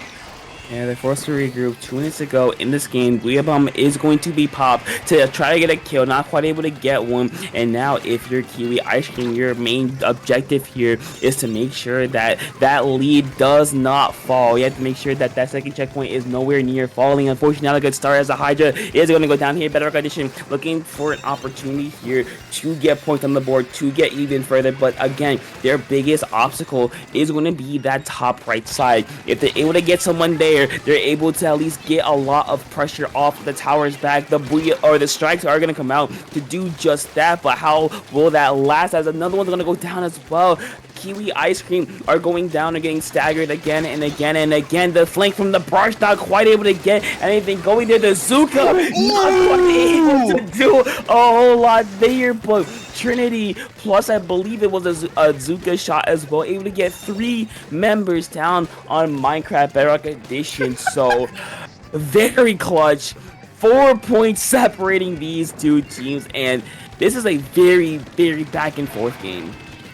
A very good hold by Kiwi Ice Cream, keeping themselves in the lead just for a little bit longer, and a very fitting surprise Pikachu face on the map at the right time, as now Minecraft Bedrock Edition is once again trying to gear up for this second checkpoint, see if they can potentially get the checkpoint or the lead finally swapped here. 30 seconds remaining. This is when they are starting to get intense. The juniors like playing it slow and steady, trying to see exactly if they can get any cheeky picks with this spat bomb spam here, as they do unfortunately go down, but 2 go down from Minecraft Bedrock Edition. Kiwi Ice Cream just still trying to fight it out to see exactly if they can potentially win this game in overtime, stalling out the timer as long as they can. Yeah, 10 seconds remaining in this game, 4 points. They have to make sure they keep their Hydra Darius alive. They have to make sure that they keep Minecraft Bedrock Edition out of here. That's a good start, and that will do it. Kiwi Ice Cream showing a lot of fight as they're able to come back 2-2 to bring us to a game number 5. And Kiwi Ice Cream has been showing that they're just because they went 0-2 earlier in this set doesn't mean that they are absolute pushovers. They're fighting with their lives here. Each and every single game since the first 2, they have been fighting with just that as if it's going to be their last game, because it most likely was going to be their last game if they actually kept doing all these amazing things they've been pulling through. Like here, Trinity with the blow louder saves the game. I do believe that's the play that actually saved them there. Just barely 4 points away from the lead swap, Kiwi Ice Cream was able to convert that and able to win the game here at the very end. Yeah, I think I believe it was a 1 Zuka shot and the blobber. Just that chip damage just saved the game, along with getting the brush down. Very clutch there. Yeah, you see it right there. Just a lot of damage is happening all at once, keeping Kiwi Ice Cream in this by, again, 4 points. Very, very close these last couple of games, but for game 5, it's a matter of who can finish out first as we go to a Tetris piece, one of the best ones in the game, Clan Blitz Umami Ruins. You know, I also saw this map on the pulled out overview, and I was really hoping it was zones, because I'm gonna say it here, I am personally a fan of Umami Zones. I love that map mode, but unfortunately that's not what we're playing here. We're playing Clan Blitz Umami, which is okay, I guess. I mean, it can be a fun match to watch and a fun map to play on. I mean, the clan baskets aren't in egregious spots either, and I think it's probably, genuinely speaking anyways, I think it's probably one of the more fair clan baskets, at least in my opinion anyways, from this entire game with all the maps considering, but it's a fine map mode.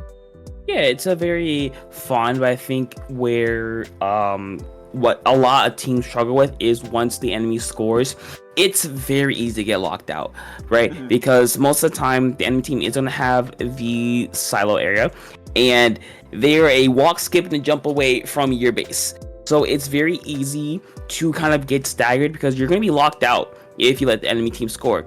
It is, again, your base is like a ramp away from the from the basket, so it's a matter of can you hold the other team off, as we're gonna see which team can do that first, as we have a game number 5, Kiwi Ice Cream looking to get this reverse sweep going, and Minecraft Battle Edition looking to stop that from happening, as we see Ice Cape, jack of all trades, apparently bringing out a custom dually sculptures, a weapon that has not been seen very often. CDS is probably one of the least used weapons I've ever seen in my time casting and commentating and just viewing this game, rivaling L3 and H3. So I'm very eager to see exactly how Kiwi Ice Cream is going to be able to try and using that weapon here to their advantage. Super Chump's already being used here, but to what avail, as Kiwi Ice Cream lost 2 players, staggered, and now Minecraft Battle Condition has a very good clam economy, are now looking to try and get this first score within the first 40 seconds here. Yeah, they're looking to, build up this lead as quick as possible, able to get it 74, not a whole lot of follow-up, but hey, getting that basket open, very good, but usually you want to get that first score under 60 points, so Minecraft Battle Edition, not quite the push they were potentially hoping for, because now Kiwi Ice Cream, you just gave them basically a free pity clam to work with here. So can they really use that to their advantage here is the real question here. Is they able to get 2 members down off Minecraft Battle Edition, but 2v2 trade here as there's a fight over mid-tree, not quite able to get the pick onto this tri-slasher there. Just trades go back and forth as right now Kiwi Ice Cream looking to take the advantage here.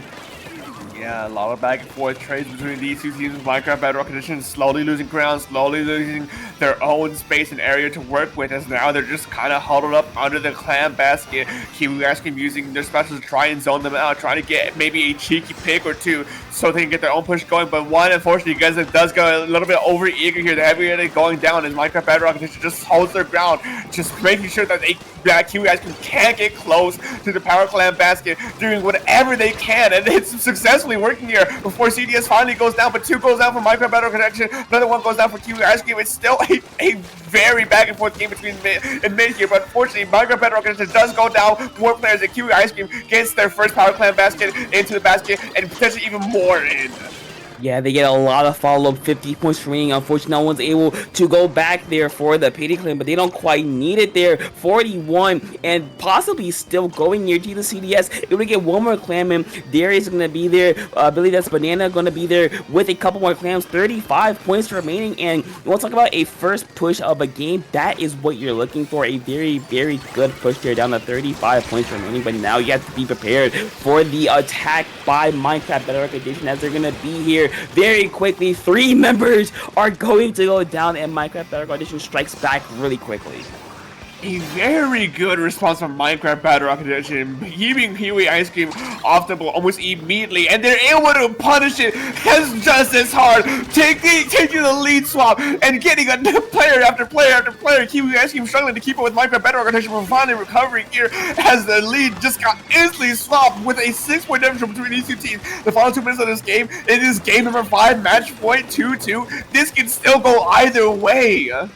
It is still anyone's game here. Only, I believe, 6 points separating these two teams, but a large penalty is going to be applied to both. 90 seconds remaining in this game. If for Kiwi Ice Cream, you're looking to get that way in. You're looking for that way, the opportunity to get in here, but the Tri-Stars are able to get one. Other one's going to go down as well. 2 members are going to be down for Kiwi Ice Cream. Not the start that you're looking for if you want to come back here. 80 seconds remaining in this game. You're being forced back here by Minecraft Bedrock Edition. Unfortunately, the CDS is going to go down as well, so not looking good if you're Kiwi Ice Cream. But if you're Minecraft Bedrock Edition, you're looking to just hold on for as long as possible here. Yeah, and as we enter the final minute of this game, the final minute of this set, where it can still go either way, this is when pressure really starts stacking, when players start breaking under pressure. We see exactly who can keep up to the onslaught. Minecraft Bedrock Edition opens up with the Ingot to try and get a pick here. The 1 does go down for Kiwi Ice Cream, 2 down for Kiwi Ice Cream. Minecraft Bedrock Edition has that to go on the ready, and they're able to rush in and get the clam basket open up as they're going to go in and try to block. They unfortunately whiff the power clam. No, not taking the huge swing on their side, and things go awry for them as Kiwi Ice Cream is able to defend this here and have potentially one more opportunity to try and get push going on their own side. Yeah, very unfortunate there. 22 seconds remaining in this game for Kiwi Ice Cream. They have what it takes to keep this game alive for them. They're going to have overtime as well, but they have to push in. They have to go forward. They cannot be pushed back by Minecraft Bedrock Edition. Unfortunately, they're going to go 1 member down. 5 seconds remaining. The jumps are going to be out. Trinity is going to be here with the whale or with the ring, trying to at least keep members at bay, trying to get some space, but Minecraft Bedrock Edition is zoning them out so well here. You see the rain, you see the jet, you see, hold on, Kiwi actually are gonna score, but do they have the follow-up to work with? They possibly do. 3 are not quite able to break through that penalty points, and I believe that will be it. The wipeout will do it, and that will be it. Minecraft Bedrock Edition will hold off the reverse sweep from Kiwi Ice Cream, and they will move on to this week or this edition's finals for FTIU. Oh man, Kiwi Ice Cream had a very good plan going on there at the very end to try and distract Minecraft Bedrock Edition so they can go in for a cheeky play, get 1 or 2 players back towards the clan basket, maybe get a pick or 2 or a trade so the remainder of the team can come in through the regular route and clean up the fight and potentially get that lead swap there. But it didn't turn out to be. I think the unfortunate thing about that last push there is that the only 2 players left standing were the 2 players on that flank, and there really wasn't an opportunity there for the remainder of their team to actually try and follow up that opening once the first player fell, and it was such an unfortunate thing to see there. Kiwi Ice Cream had a very good thing going on this, not only this game but on this set. But it's unfortunate that Minecraft Bedrock Edition just knew exactly what to do and just played it out exactly as they should have at the very end, bringing this set to 3-2. Yeah, I think you saw it. They really did stall out Kiwi Ice Cream. They made it so that Kiwi Ice Cream had to push towards them, and unfortunately they just made too many mistakes. They kind of let the clock run way too long, so that kind of was their downfall. But hey, you can be happy you did make it to semifinals of this week's From the Ink Up, so that's something you can be very happy of. But if you're Minecraft Bedrock Edition, you're looking towards finals, you're looking to get this week's win. So hey, we're gonna see who they face in a little bit here, because we're gonna take a very quick break before we get back to you with more FTIU action.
And we're back, ladies and gentlemen, ladies and gentlemen, in between. My name is SPF Dark. I'm here with Topic, and we're here with finals from the Ink Up number 77. Our matchup here is going to be Kiwi Ice Cream versus no, that is not the right matchup. We just witnessed that matchup. Yeah. Well, hey, we have two teams that we have actually seen before, which is going to be Minecraft Bedrock Edition versus Snowfall. So hey, two teams are kind of familiar with the stream. We know exactly what they do or know how they're gonna play, but with their maps that we're gonna play on, it'll be a little different here. As we're gonna game number one, another Z-shaped Tetris piece is going to be Clan Blitz, Barnacle, and Dime. Clan Blitz, Barnacle, and Dime is probably one of the, well, no, not one of the only ways to see that memo. There's also zones, Barnacle and Dime too, that gets played relatively often here. But no waiting for preamble or trying to figure out exactly or try and tell exactly how this memo is going to be played. Both of the two teams were waiting or at the ready and are just kicking it off right away, not wanting to waste any more time here. Yeah, they want to go. I believe that everything we've seen from these teams before, I believe the only different one is Stuki going over to the Neo machine here. Very interesting pick there. You know, you do have that Zuka to work with. You do have the AoE of the machine itself, so maybe that'd be very, very helpful along with the point sensors for, you know, scouting out that burst. We'll see if that's very impactful for their side here. Yeah, both the two teams are still playing a slow and steady game in mid here. Tactical Alert has been online or has been used for Snowfall here, but it doesn't seem that it's going to be amount much of anything as Minecraft Bedrock Edition is going to keep their pressure going on, try and force Snowfall out, but no, they're still standing their ground. There's a bit of a stalemate here, especially being used left and right. Trades are being done left and right. A bit of a clan economy, though, is starting to build for Minecraft Bedrock Edition. Yeah, able to build up the clan economy as well, but we're gonna see Snowfall not giving up that, not gonna give up that easy, even though they have 0 clans here. They're keeping Bedrock Edition at bay for as long as they possibly can, forcing a jump out as well. You're gonna see a ball is going to be built up for Bedrock Edition, but can they get in? That's the real question here. So they're kind of been pushed back a little bit here. They've been kind of not been able to get on the enemy side a whole lot. They've been kind of on their side of plat the entire game, and so far that's been working out really well for Snowfall, but that splat ball might be it. But no, the brush going to get canceled almost immediately, so very good job by Snowfall for kind of following up on that brush and knowing where they were. I mean, a minute and a half already in this game, the fighting has been in mid. It's a bit of a stalemate from both these two teams. It's generally just going to be up to which team is just going to really crack under the pressure first here. And it might be Snowfall as Minecraft Bedrock Edition is finally be able to get a push going on their side. They're playing it slow and steady here to see if they can actually get this power plant to the clan best game. With 2 down from Snowfall means that they get the first points on the board before going 2 down on their side. But Snowfall is going 3 down. It's going to be a bit of a heavy hit on their end as they're going to be able to extend their lead even further. able to extend your lead to 65 points remaining. Not quite that 60-point threshold that you really want to get to as the power here, as you're gonna see. Not quite close enough to get into that basket though. But if you're Snowfall, you're kind of happy. It's not that big of a deficit. You're only down by 35 points. You still have some time to work with. You have 2 minutes and 30 seconds to go in this game. You see the Kraken is going to be popped as well. It's kind of forced their way in. But I believe ever since Battle Rock Edition has gotten into mid, they've been doing a good job of holding it. Now the question is, can Snowfall break that hold? That's a good start. 2 members are going to go down here, so we're going to see them slowly start moving forward. Yeah, a good push is starting to gear up here for Snowfall, but unfortunately for them, Minecraft Bedrock just proves to be too strong on the defense here, as they're able to hold their ground and keep them from moving past mid. And now both these teams are just once again trading back and forth blows. 2 going down once again for Minecraft Bedrock Edition. Maybe this time Snowfall can actually get a good push going on their side, especially with Tactical online, especially with Kraken online. This could be the chance here for them to actually get that power clan into the basket and score some points here. They unfortunately missed though, having to go in and re-pick it up here. That is a lot of time wasted, and that's not what you want to see here. Oh my god, that was brutal. Yeah, they were an inch too short, and I think that kind of cost them a lot of time. You saw, I believe, one member did have, 7 clams at the ready, so I think that kind of allowed Minecraft Battle Edition to kind of regroup themselves and just let them come back on defense. So very unfortunate there. But now if you're Snowfall, you have 70 seconds remaining in this game. You still can win, but it's a matter of, can you do that again? Can you get another sustained push? Can you get another chance to get Minecraft Battle Edition kind of staggered? Can you get that? Can you get the next opportunity?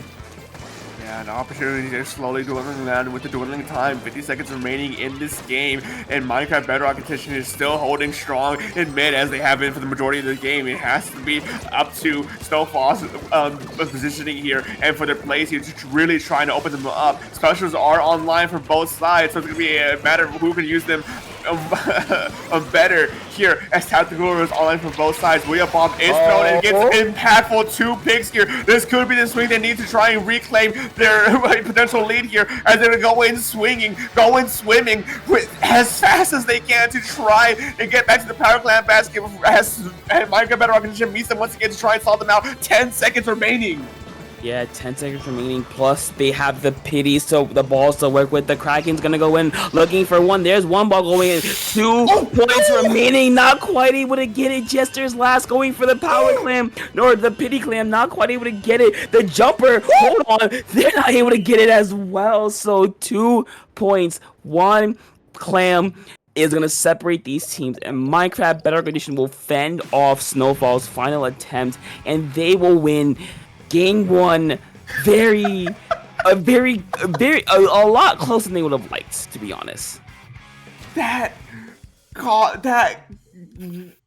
was just seeing a lot of things going wrong for Snowfall's case. They whiffed the initial power clam throw and losing them time to actually get clams into the clam basket. They were just not just a few, there were 1 power clam short here at the very end from taking lead, and they had 2 opportunities here. 1 opportunity here, Jester trying to potentially be able to throw the power clam here, and another one here as Stormy going in to try and throw the last ditch effort to try and throw the power clam, not power clam, just a regular clam into the basket before it could be caught. And man, oh man, that is just an unfortunate thing to happen for you. That's genuinely an upset there for Snowfall. Yeah, because if you're Snowfall, I do believe it goes back to the missed power clam throw. I think that really cost them, because I believe it was an extra 5 seconds. That was literally the difference between winning and losing. It was 2 points. 2 points. That was one small clam separating those 2 teams. But you know what? Snowfall, it's 1 game. Kind of, pick yourself up, dust off your shoulders, as we got another one to work with. We got game number 2, TC on Mako Mart. Yeah, I mean, with this being a best of 5, the first game being lost isn't as painful as it was if it were a best of 3. And now moving into Tower Control Mako Mart, you know a bit more as to what Minecraft Bedrock Edition is going to be doing this time around. It's a bit of a different map layout and just map playstyle overall here, but you know, kind of get a feel as to what they want to do here. So it's up to you here heading to this game number 2 to really try and figure out exactly what you want to do to counteract them. What do you want to try and bring out to just keep them off the free, or if you think what you have is solid here and you just want to focus on just changing up a few different strategies here moving forward. Yeah, I think Snowfall had it for the most part. It was just like, I don't want to say poor, it was just a mistimed execution. It was just, you overestimated the throw distance, and you know, maybe you got dusted off. Game 2, whole different scenarios. We hop straight into it. Minecraft Bedrock Edition, they like what they saw. They're gonna keep with it. Snowfall, on the other hand, going with the V roller. Okay, very interesting here. You know what? It is Mako Mart, so it does make sense.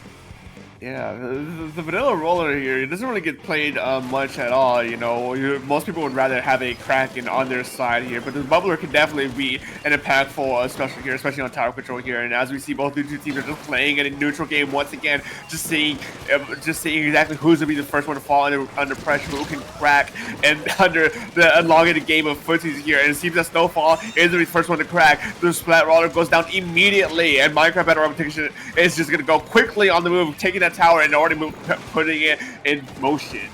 Yeah, they're looking to get past this first checkpoint as easily and efficiently as possible. Stooky here able to get one, trying to fit the tower here, not quite able to get any hits onto the person on tower just yes. Minecraft Bedrock, they're just keeping on the tower like no one's even there. The Tri-Slots are able to go, not quite get the pick, as Stooky in the backline's able to get there. Unfortunately, they're going to go down as well. But Snowfall is the first checkpoint, or second checkpoint is falling like it's absolutely nothing. The path is cleared, all yellow. There are the strikes coming out as well. One member is going to go down for Snowfall once again. It's only the flank able to get one. Only the Tri-Slots remaining. They're going to go down as well. So Minecraft Bedrock Edition, very, very strong opening push, getting it down to 14 remaining. A very strong push indeed, and now Snowfall is going to be the ones to try and recover things on their side. Tactical are online to try and get push going, and then two-shot, beautiful snipes from Jester means that they can absolutely keep this tower on the move and try and reclaim a lot of the lost points they lost there. Yeah, trying their best. Luna able to at least get one, get the bubble on tower to give some free space for the rest of their team. Stormy here trying to paint up for a cooler, get their team at least something to work with. Luna's gonna go down. Unfortunately, there's a cooler coming out as well, but Bedrock Edition is going to jump onto the tower. Two members of them are going to go down though. So unfortunately, actually no, three members are going to go down there. So Snowfall actually benefiting from that, getting the main advantage that they're looking for. The Zuka is able to get one, looking for the other one, not quite able to get it. They're so close, 16 points remaining. Three members are going to be down for Bedrock Edition. Snowfall, 2 points, 1 point. There's the lead. There's the checkpoint. Looking for even more strikes that can come out to try to stop this from going any further. Jester though is on tower, 5 points, 4 points, 3 points. Wipeout. Bedrock Edition will hold on by the skin of their teeth. So now 2 minutes remaining in this game. The paths are wide open on both sides here. Barely able to recover their game before it can be knocked out. Minecraft Bedrock Edition has control over the tower once again, and they unfortunately do lose one player in the process of trying to move up, make that 2 players moving up. Snowfall knows exactly how Minecraft Bedrock Edition plays out here, and they're wanting to try and keep it down for the majority of this game here. 1 minute, 45 seconds remaining on this game. Now Snowfall can absolutely try and solve them out as long as they can here, or they can go on the offensive once again as they do so and take 3 players of Minecraft Bedrock Edition out. Yeah, going on the offensive is working out for them. Able to get another one down, but 2 members of Snowfall are going to fall in return here. Actually, 1 minute 30 left remaining in this game. So a lot of time to work with if you're Bedrock Edition. So you don't have to panic that much. But Snowfall, they're just gonna keep at it. They're gonna keep going and going, getting the tower on the enemy side and keeping it there for as long as possible. And so far, it's working out for them. Absolutely. Sometimes the best way to defend from an overtime victory here is being able to push the tower as far as you can to the other side of the map here. And Minecraft Bedrock Edition is just slowly losing this game. They're at a disadvantage here because the one thing to also point out here is that they still have that final checkpoint to break through. Even if they do maybe manage to get down to their 14 points remaining, that tower has to stay still during that time so they can actually get to that checkpoint, which is going to be devastating in an overtime scenario here. As we head to the final 35 seconds remaining, Minecraft Bedrock Edition, the odds are slowly starting to stack up against them, so it's going to be up to how they want to try and use their team play, their coordination, their specials to try and open up Snowfall. And with one player going down here, this could be the opportunity for them to actually try and get anything going. It might not be, as two members of Bedrock Edition are going to go down here. It'll be the last team fight, though, as you see Snowfall on the top of your screen going for that plat is going to work out, or going for that stack is going to work out. 3 wipeout. That will possibly be game, because I don't think Bedrock Edition is going to be there. You see them funneling towards that tower. The KT6 is being thrown at them, and they're going to be forced to respect it as Snowfall able to hold on, able to recalibrate themselves, able to force their way through to 3 points remaining, and now we're at least having to game 4. I mean, Snowfall knew exactly how they wanted to play this map mode here, and they struck hard against Minecraft Bedrock Edition. They were down a lot of points in the first half here, as Minecraft Bedrock Edition took it down to 40 points remaining on their side, but Snowfall had their game plan in mind this entire time, and when they had the opportunity to execute it, they executed so well, bringing it down to 3 points remaining. Mind you, 3 points remaining. That is a huge push from anyone. So to take it that far within your own push there, you were just all the cards for tempo control is in your favor from that point onward. Yeah, it was just Minecraft Bedrock Edition. They were on their back foot. Once Snowfall got to 3 points remaining, it was just a matter of time. That roller pick, very, very impactful. It just allowed them to kind of shark around and kind of capitalize on Bedrock Edition being a bit too hasty, I would say. It allowed them to kind of just like profit off that. But we're going to see if they able to do that or continue that as we go to game number 3, Mahi Mahi Resort Splat Zones. Actually, well, we're going right into it. Teams are there already. Heading right into it. These teams don't want to waste any time thinking. They just want to go. A few weapon changes. I'm very surprised on the side of Snowfall. Having won that last game, I would expect for them to be the ones to stick with their guns and not Minecraft Bedrock Editions here. But it seems that we have a bit of a reversal here. But no, one player going down immediately from Minecraft Bedrock Edition means that Snowfall is able to get this early hold on the zone and able to push them out back at least a little bit. Yeah, able to push them back though. I think I like to switch over to the Dreadringer because of one, it can reef cheese zone a little bit. Also, this right here just caused a lot of mayhem. Not able to get any picks, but forcing the members of Bedrock Edition back a little bit there. But unfortunately, not quite able to fully capitalize on that, as Bedrock Edition is able to recapture the lead here very effectively.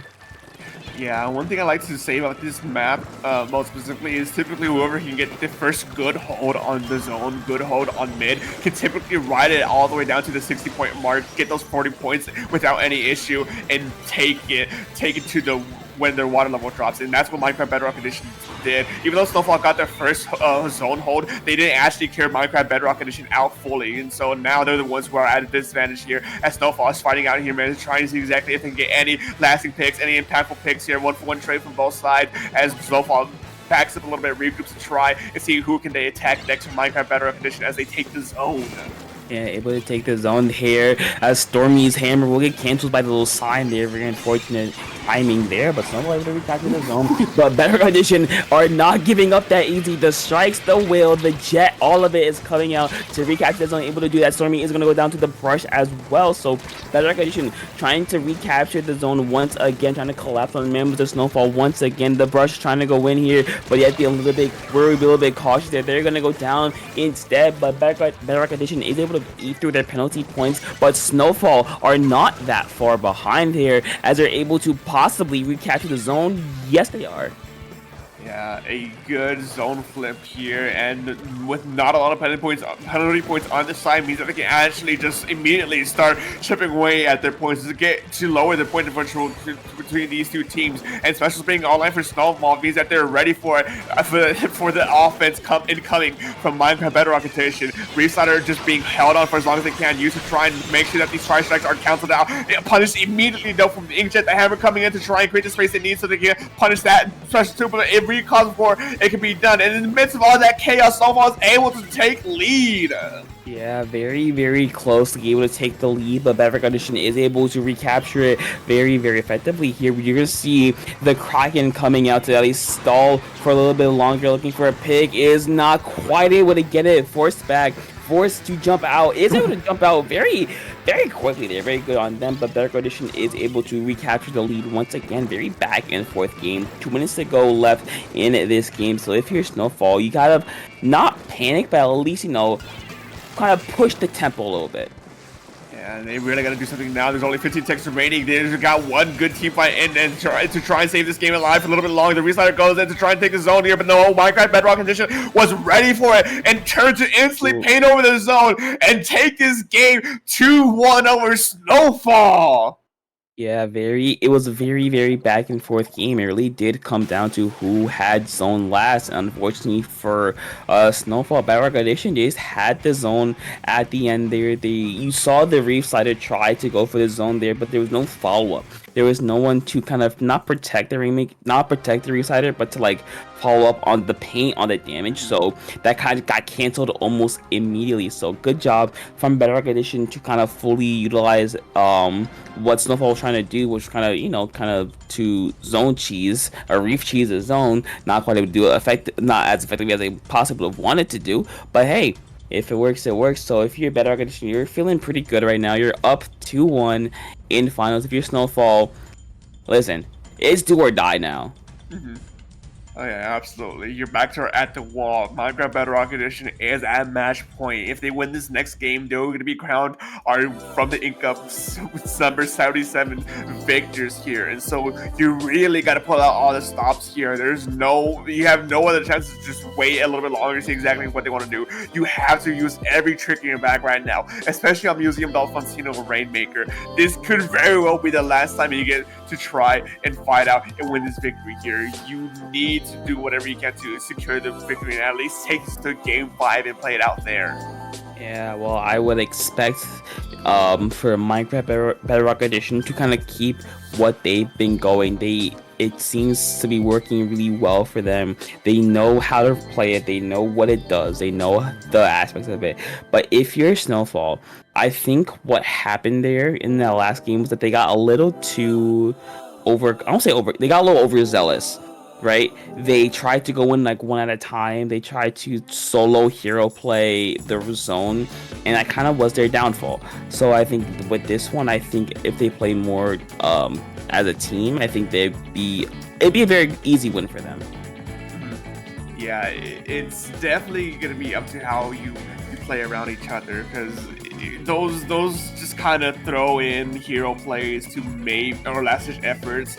It can work sometimes, but it's a lot more effective if you have your team to back you up on there. And specifically with that last game on Mahi Mahi Zones with the Reef-Slider going in there at the very end there, I understand the ideology there to try and save the game for a little bit longer with throwing the Reef-Slider there to potentially try and flip the zone in a last-minute scenario there. But the unfortunate thing is, as we mentioned earlier, since there was no one to actually follow up on that explosion, since there was no one to follow up on the play, it just kind of got immediately canceled and just punished heavily, and things just kind of spiraled from there. So you really got to make sure you're playing with each other here and making sure that you can just keep things on your side, keep tempo on your side, and play off of each other.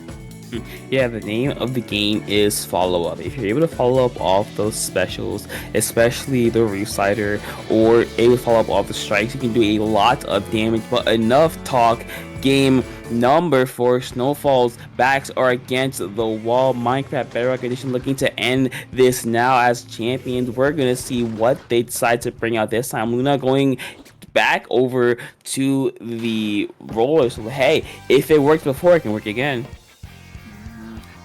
Man, oh man, both these two teams are going to be pulling out all the spots here. This is match point for Minecraft Bedrock Edition. They want to end this tournament now and go home as victors, but Snowfall wants to stay alive for one more game so they can have a shot to be going home as victors here. But one does go down early in this initial fight here, and Snowfall just playing it slow, playing it steady, seeing if they can get any additional picks here. They do get that another pick here. The Kraken going in here to try and turn this fight, but no, both these two teams are still playing it a relatively slow and steady game in mid.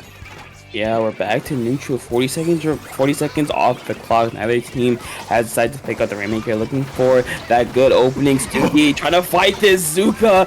A little bit unadvised there. They're going to go down here. Stormy able to follow up, though, get them down. So Snowfall, 3-member advantage here, looking to push up here, looking to get some points on the board. The cooler is going to be active as well. So we're going to see here Jester just out of the Rainmaker at the ready. 1 member is going to go down for Minecraft Background Edition. There it is. Able to get to that first checkpoint. The Toxic Miss able to do its job, but not for long, as Snowfall able to break that first checkpoint. First checkpoint going to Snowfall is huge here as Minecraft Bedrock Edition is struggling to recover a little bit here, but 2 going down, 3 going down for Snowfall. They can absolutely clean up mid here, but Kraken comes out, gets 1, potentially looking to get another before finally retreating here to regroup with the remainder of their team. Minecraft Bedrock Edition still has control of the Rainmaker, but Snowfall knows exactly where they need to go and exactly how to stall them out for the remainder of that Rainmaker's timer. Yeah, looking to stall them out for as long as possible, looking to get that clock taken as long as possible. Jester able to get 2 members down, looking for the Rainmaker. There it is. Only 5 points can be scored from Minecraft Bedrock Edition. So Snowfall looking very, very strong, looking very, very good here. We're going to see Stooky here looking to push up a little bit here, but they can get punished right away by that Tri-Slosher. So that's going to at least put a little thorn in the side of Snowfall's pushing here. The Rainmaker is able to get on the plat, but not quite able to get a whole lot more. The Kraken, though, able to make up for it by getting a very, very clutch last second kill here. So Snowfall pushing the advantage as much as they can here. A good hold for Snowfall. They're not letting their initial advantage go here. Minecraft Bedrock Edition has been constantly on the back foot for a good chunk of this game ever since Snowfall got that initial lead here. Now with Tactical Online, once again, they can absolutely go on the advantage once again. And they do, going up, making a breakaway to get a few extra points before Minecraft Bedrock Edition takes that Rainmaker out of their hands. And now they're going to try to pop this Rainmaker to see if they can actually get it at least off of their platform, off of their spinner, so they can actually take this game back to a neutral zone. I mean, yeah, they've only scored 5 points in the 3 minutes that we've been playing in this game, mainly because Snowfall has been there. They've been matching what Minecraft Bedrock Edition can do. They've been matching them blow for blow at this point, not allowing them to get any lead, any advantage at all. And so far it's been working out really well for them, but the rain here may be the sign that Bedrock Edition is going to try to push a Pike a little bit forward here. You see the Inkjet coming out along with the cooler. 1 member is going to go down for Snowfall. The Kraken is going to come out to neutralize that, but the Rainmaker is going to make the jump. Actually, no, not quite make the jump towards the checkpoint there, but able to get the points at the very least. So Snowfall able to hold on for at least a little bit longer here. Hold on, wait a second, wait, that's checkpoint. Okay, this is now a very close game. A very close game, but there's only 1:15 remaining in this game. Snowfall has possession of the Rainmaker once again. They're looking to try to get as far away from the platform as they can, take it all the way back to mid at the very least before going down for a 1-1 train. Now Minecraft Bedrock Edition has to really work for those last 10 points here. 1 minute remaining. The checkpoint, importantly for them, is down, and they do have a few specials on their side. Tactical or range to be specific here, so it's going to be up to them to see exactly how they want to try and use this as we head to the final 50 seconds of this game. Yeah, not a lot of time to work with. Snowfall, 1's gonna go down, 2's gonna go down, looking for even more. Luna sharking, looking for a pick on Plat, not quite able to get it just yet. On the pedestal, they're gonna go down as well. The Remy is gonna make the jump. The Plat is gonna but not for a long. Jester, hero play, able to work out. Unfortunately, they're gonna go down as well. 26 seconds remaining, and Snowfall, here they come, trying to play some defense here. The Zuka able to find 1, looking for even more. Bedrock Edition is gonna try to go for it, but no, the Rainmaker will be picked up by Snowfall and get it away from Plat. But Minecraft Bedrock Edition also go 3 up once again. 9 points separating these two teams. We are officially in overtime. Overtime for 9 points. Minecraft Bedrock Conditions going to try desperately here. The Kraken going in to try and get it out of their hands, but no! In the midst of the chaos, Snowfall, unfortunately for them, saves the game, stops the push, and is alive for one more game. Yeah, Snowfall, they were able to hold on that entire game. They did not let Minecraft Bedrock Edition do what they wanted to do. They kept them at bay, they kept them on plat, they kept eyes on them most importantly, and that just worked out really, really well. Also here at the end, you see Stormy just dropping it, getting it away from plat. Very, very clutch there, giving their team at least a little bit of time to work with here. Very, very helpful from them. In all honesty, that play right there, dropping the Rainmaker, is not a play I see a lot of teams do across the scene. You will not believe how impactful it could be just to pick up the Rainmaker, drop it onto a lower ground, or just take it back like before the checkpoint to buy yourselves a little bit extra time. Even if it means that you do lose a player for a small amount of time during that time there, just being able to push the Rainmaker back just a little bit can be such a huge thing there. And I think that's what really gave Snowfall the edge there. Now we're heading to game number 5. This is the last game of this set. We will see who will be victors here tonight on Scorch Gorge Clam Blitz. Yeah, we're going back to Clam Blitz. If you remember from earlier in this set, this is the mode that Minecraft Bedrock Edition did win, so they do have some experience on this map. But with how well Snowfall played last game, with how well they were able to keep Bedrock Edition at bay for a majority of the game, keep them away from mid, keep them in their base, I could see them taking this game, honestly. Yeah, it's still a bit hard to say. Minecraft Bedrock Edition definitely, in the past anyways, they've shown that they get the first few games, they lose the middle 2 games, and then on the final game where it really matters, they come back here. And especially here, since they're on a repeated map for them anyways, that they already have a bit of experience and a bit warmed up to already for us here tonight, there is things starting to stack for their favor. But Snowfall, on the other hand, they've shown time and time again that things aren't out until that last second's gone, and they will absolutely play to the very end here if they need to. And so I'm very eager to see exactly how these two teams are going to be finishing up this set here tonight for us.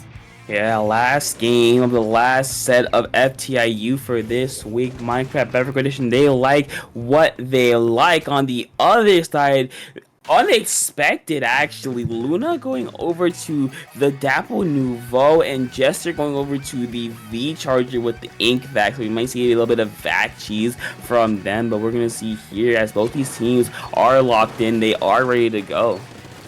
I really like Vac here because I think Snowfall noticed that Minecraft Bedrock Edition doesn't really have a lot of melee weapons. The only melee weapon here is Inkbush, but even then, the Inkbush doesn't like going on to full melee with a lot of these players here. And so it could be very impactful here to bring Ink back in. A good pick from the Trizuka means that Snowfall can maybe try and get some momentum swinging into their favor here, but one does go down. Inkjet does get popped here, and with it being forcing a jump out here, Minecraft Bedrock Edition holds a majority control in mid here.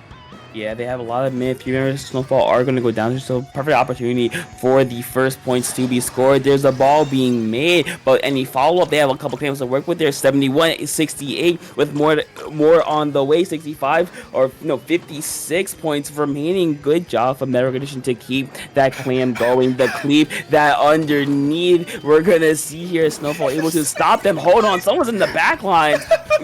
The Tri-Slosher. Well, hello. They're just there, right, causing as much havoc as possible, keeping Bedrock Edition in there for as long as possible, as they're going to keep on scoring. They're able to break the penalty. They're able to break their penalty relatively quickly. Honestly, that genuinely might have been all part of the plan for them. Minecraft Bedrock Edition was able to pull attention to all the way back to their spawn. Unfortunately for Snowfall, as they lose out at a ton of points, and now with approximately a nicely a 69 point deficit here, Snowfall has a lot of ground to pick up here if they want to try to claim this victor here. Yeah, Yeah, they have a massive 69-point penalty. Not very nice if you're Snowfall, but very, very nice if you're Minecraft Battle Edition, because they have a lot to work with, and they're going to keep on adding to this lead, potentially, as again, Snowfall are with 3 members down. You see the power is going to be scored along with a couple more claims to work with. The Residers are going to come in, try to cause some chaos. Not quite able to do that, as 25 points remaining, as we see a couple more clams at the ready for Battle Edition. 22-19, only the brush remaining, and that will be, I believe, the end of the push. Yes, it will. So Snowfall now have an 81-point hole to dig themselves out of.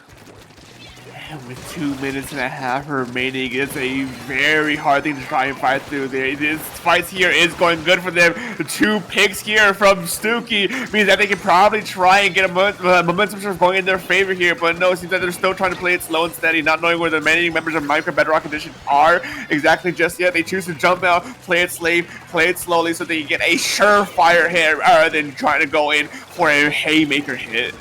Yeah, but right now, slow and steady is not going to win the race for them, because they have a large penalty to work with. Unfortunately, Luna is able to get one before getting punished as well, but no follow-up is going to happen from that. So Snowfall are still going to be pushed back, still looking for their good opportunity here. But while they do that, Minecraft Bedrock Edition are going to put a lot of pressure onto Snowfall. 2 members are going to be down for a Snowfall Jester, trying to keep themselves alive. You see a flank from the brush.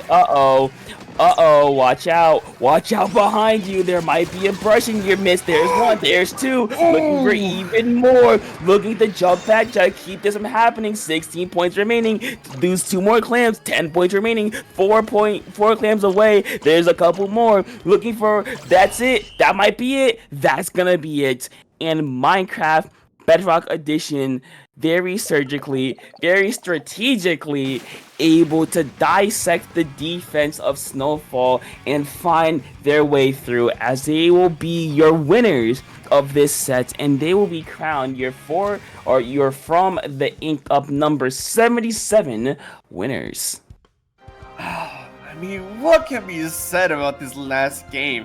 A majority of this has been constant back and forth between these 2 teams here, but at the very end, it seems that Minecraft Bedrock Edition took the past 4 games to heart and applied everything they learned for just to show off at the very end here that they have with such a majority control over Snowfall that they just absolutely just ran away with this game. Snowfall, I don't think Snowfall even got close to Minecraft Bedrock Edition's own Power Clan bats here at all that game. I mean, yeah, it was just complete and utter, like, domination that last game. I think what Minecraft Bedrock Edition did really well is that they saw how passive Snowfall was in that last game, where once Snowfall got lead, they did not push at all. They kept the Rainmaker or either in mid or barely on their checkpoint. Or barely on their plat. So they, okay, let's bring the pressure to them. That's exactly what they did. They made sure that Snowfall was uncomfortable. They made sure that Snowfall couldn't get a dedicated push. They made sure that Snowfall could not work as a team. They made sure to get those one-off picks, those 2 down situations, and they just really continued to capitalize on that. So great job to Minecraft Bedrock Edition for a really clean game 5, because Snowfall didn't score that entire game.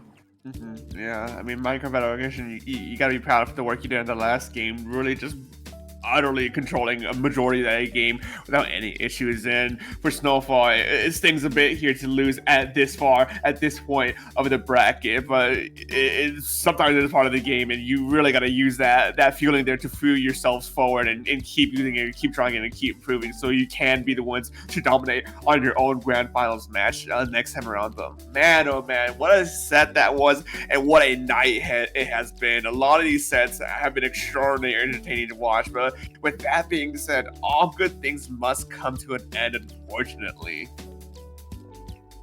Yeah, all things must come to an end. But of course, before we go, we do have some housekeeping to do. So, Dark, where can people find you?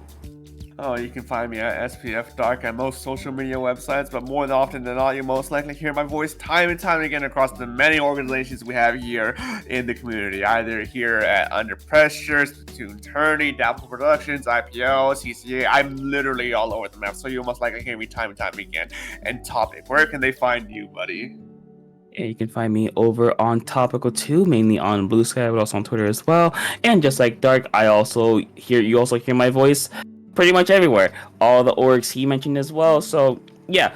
Yeah, with that, that'll be it from us. Of course, thank you to Splatcat for being our very wonderful streamer. Thank you for all the staff making sure stuff runs perfectly good in the background. And with that, that'll be it from us tonight. So until next time, see y'all next time and have a good night.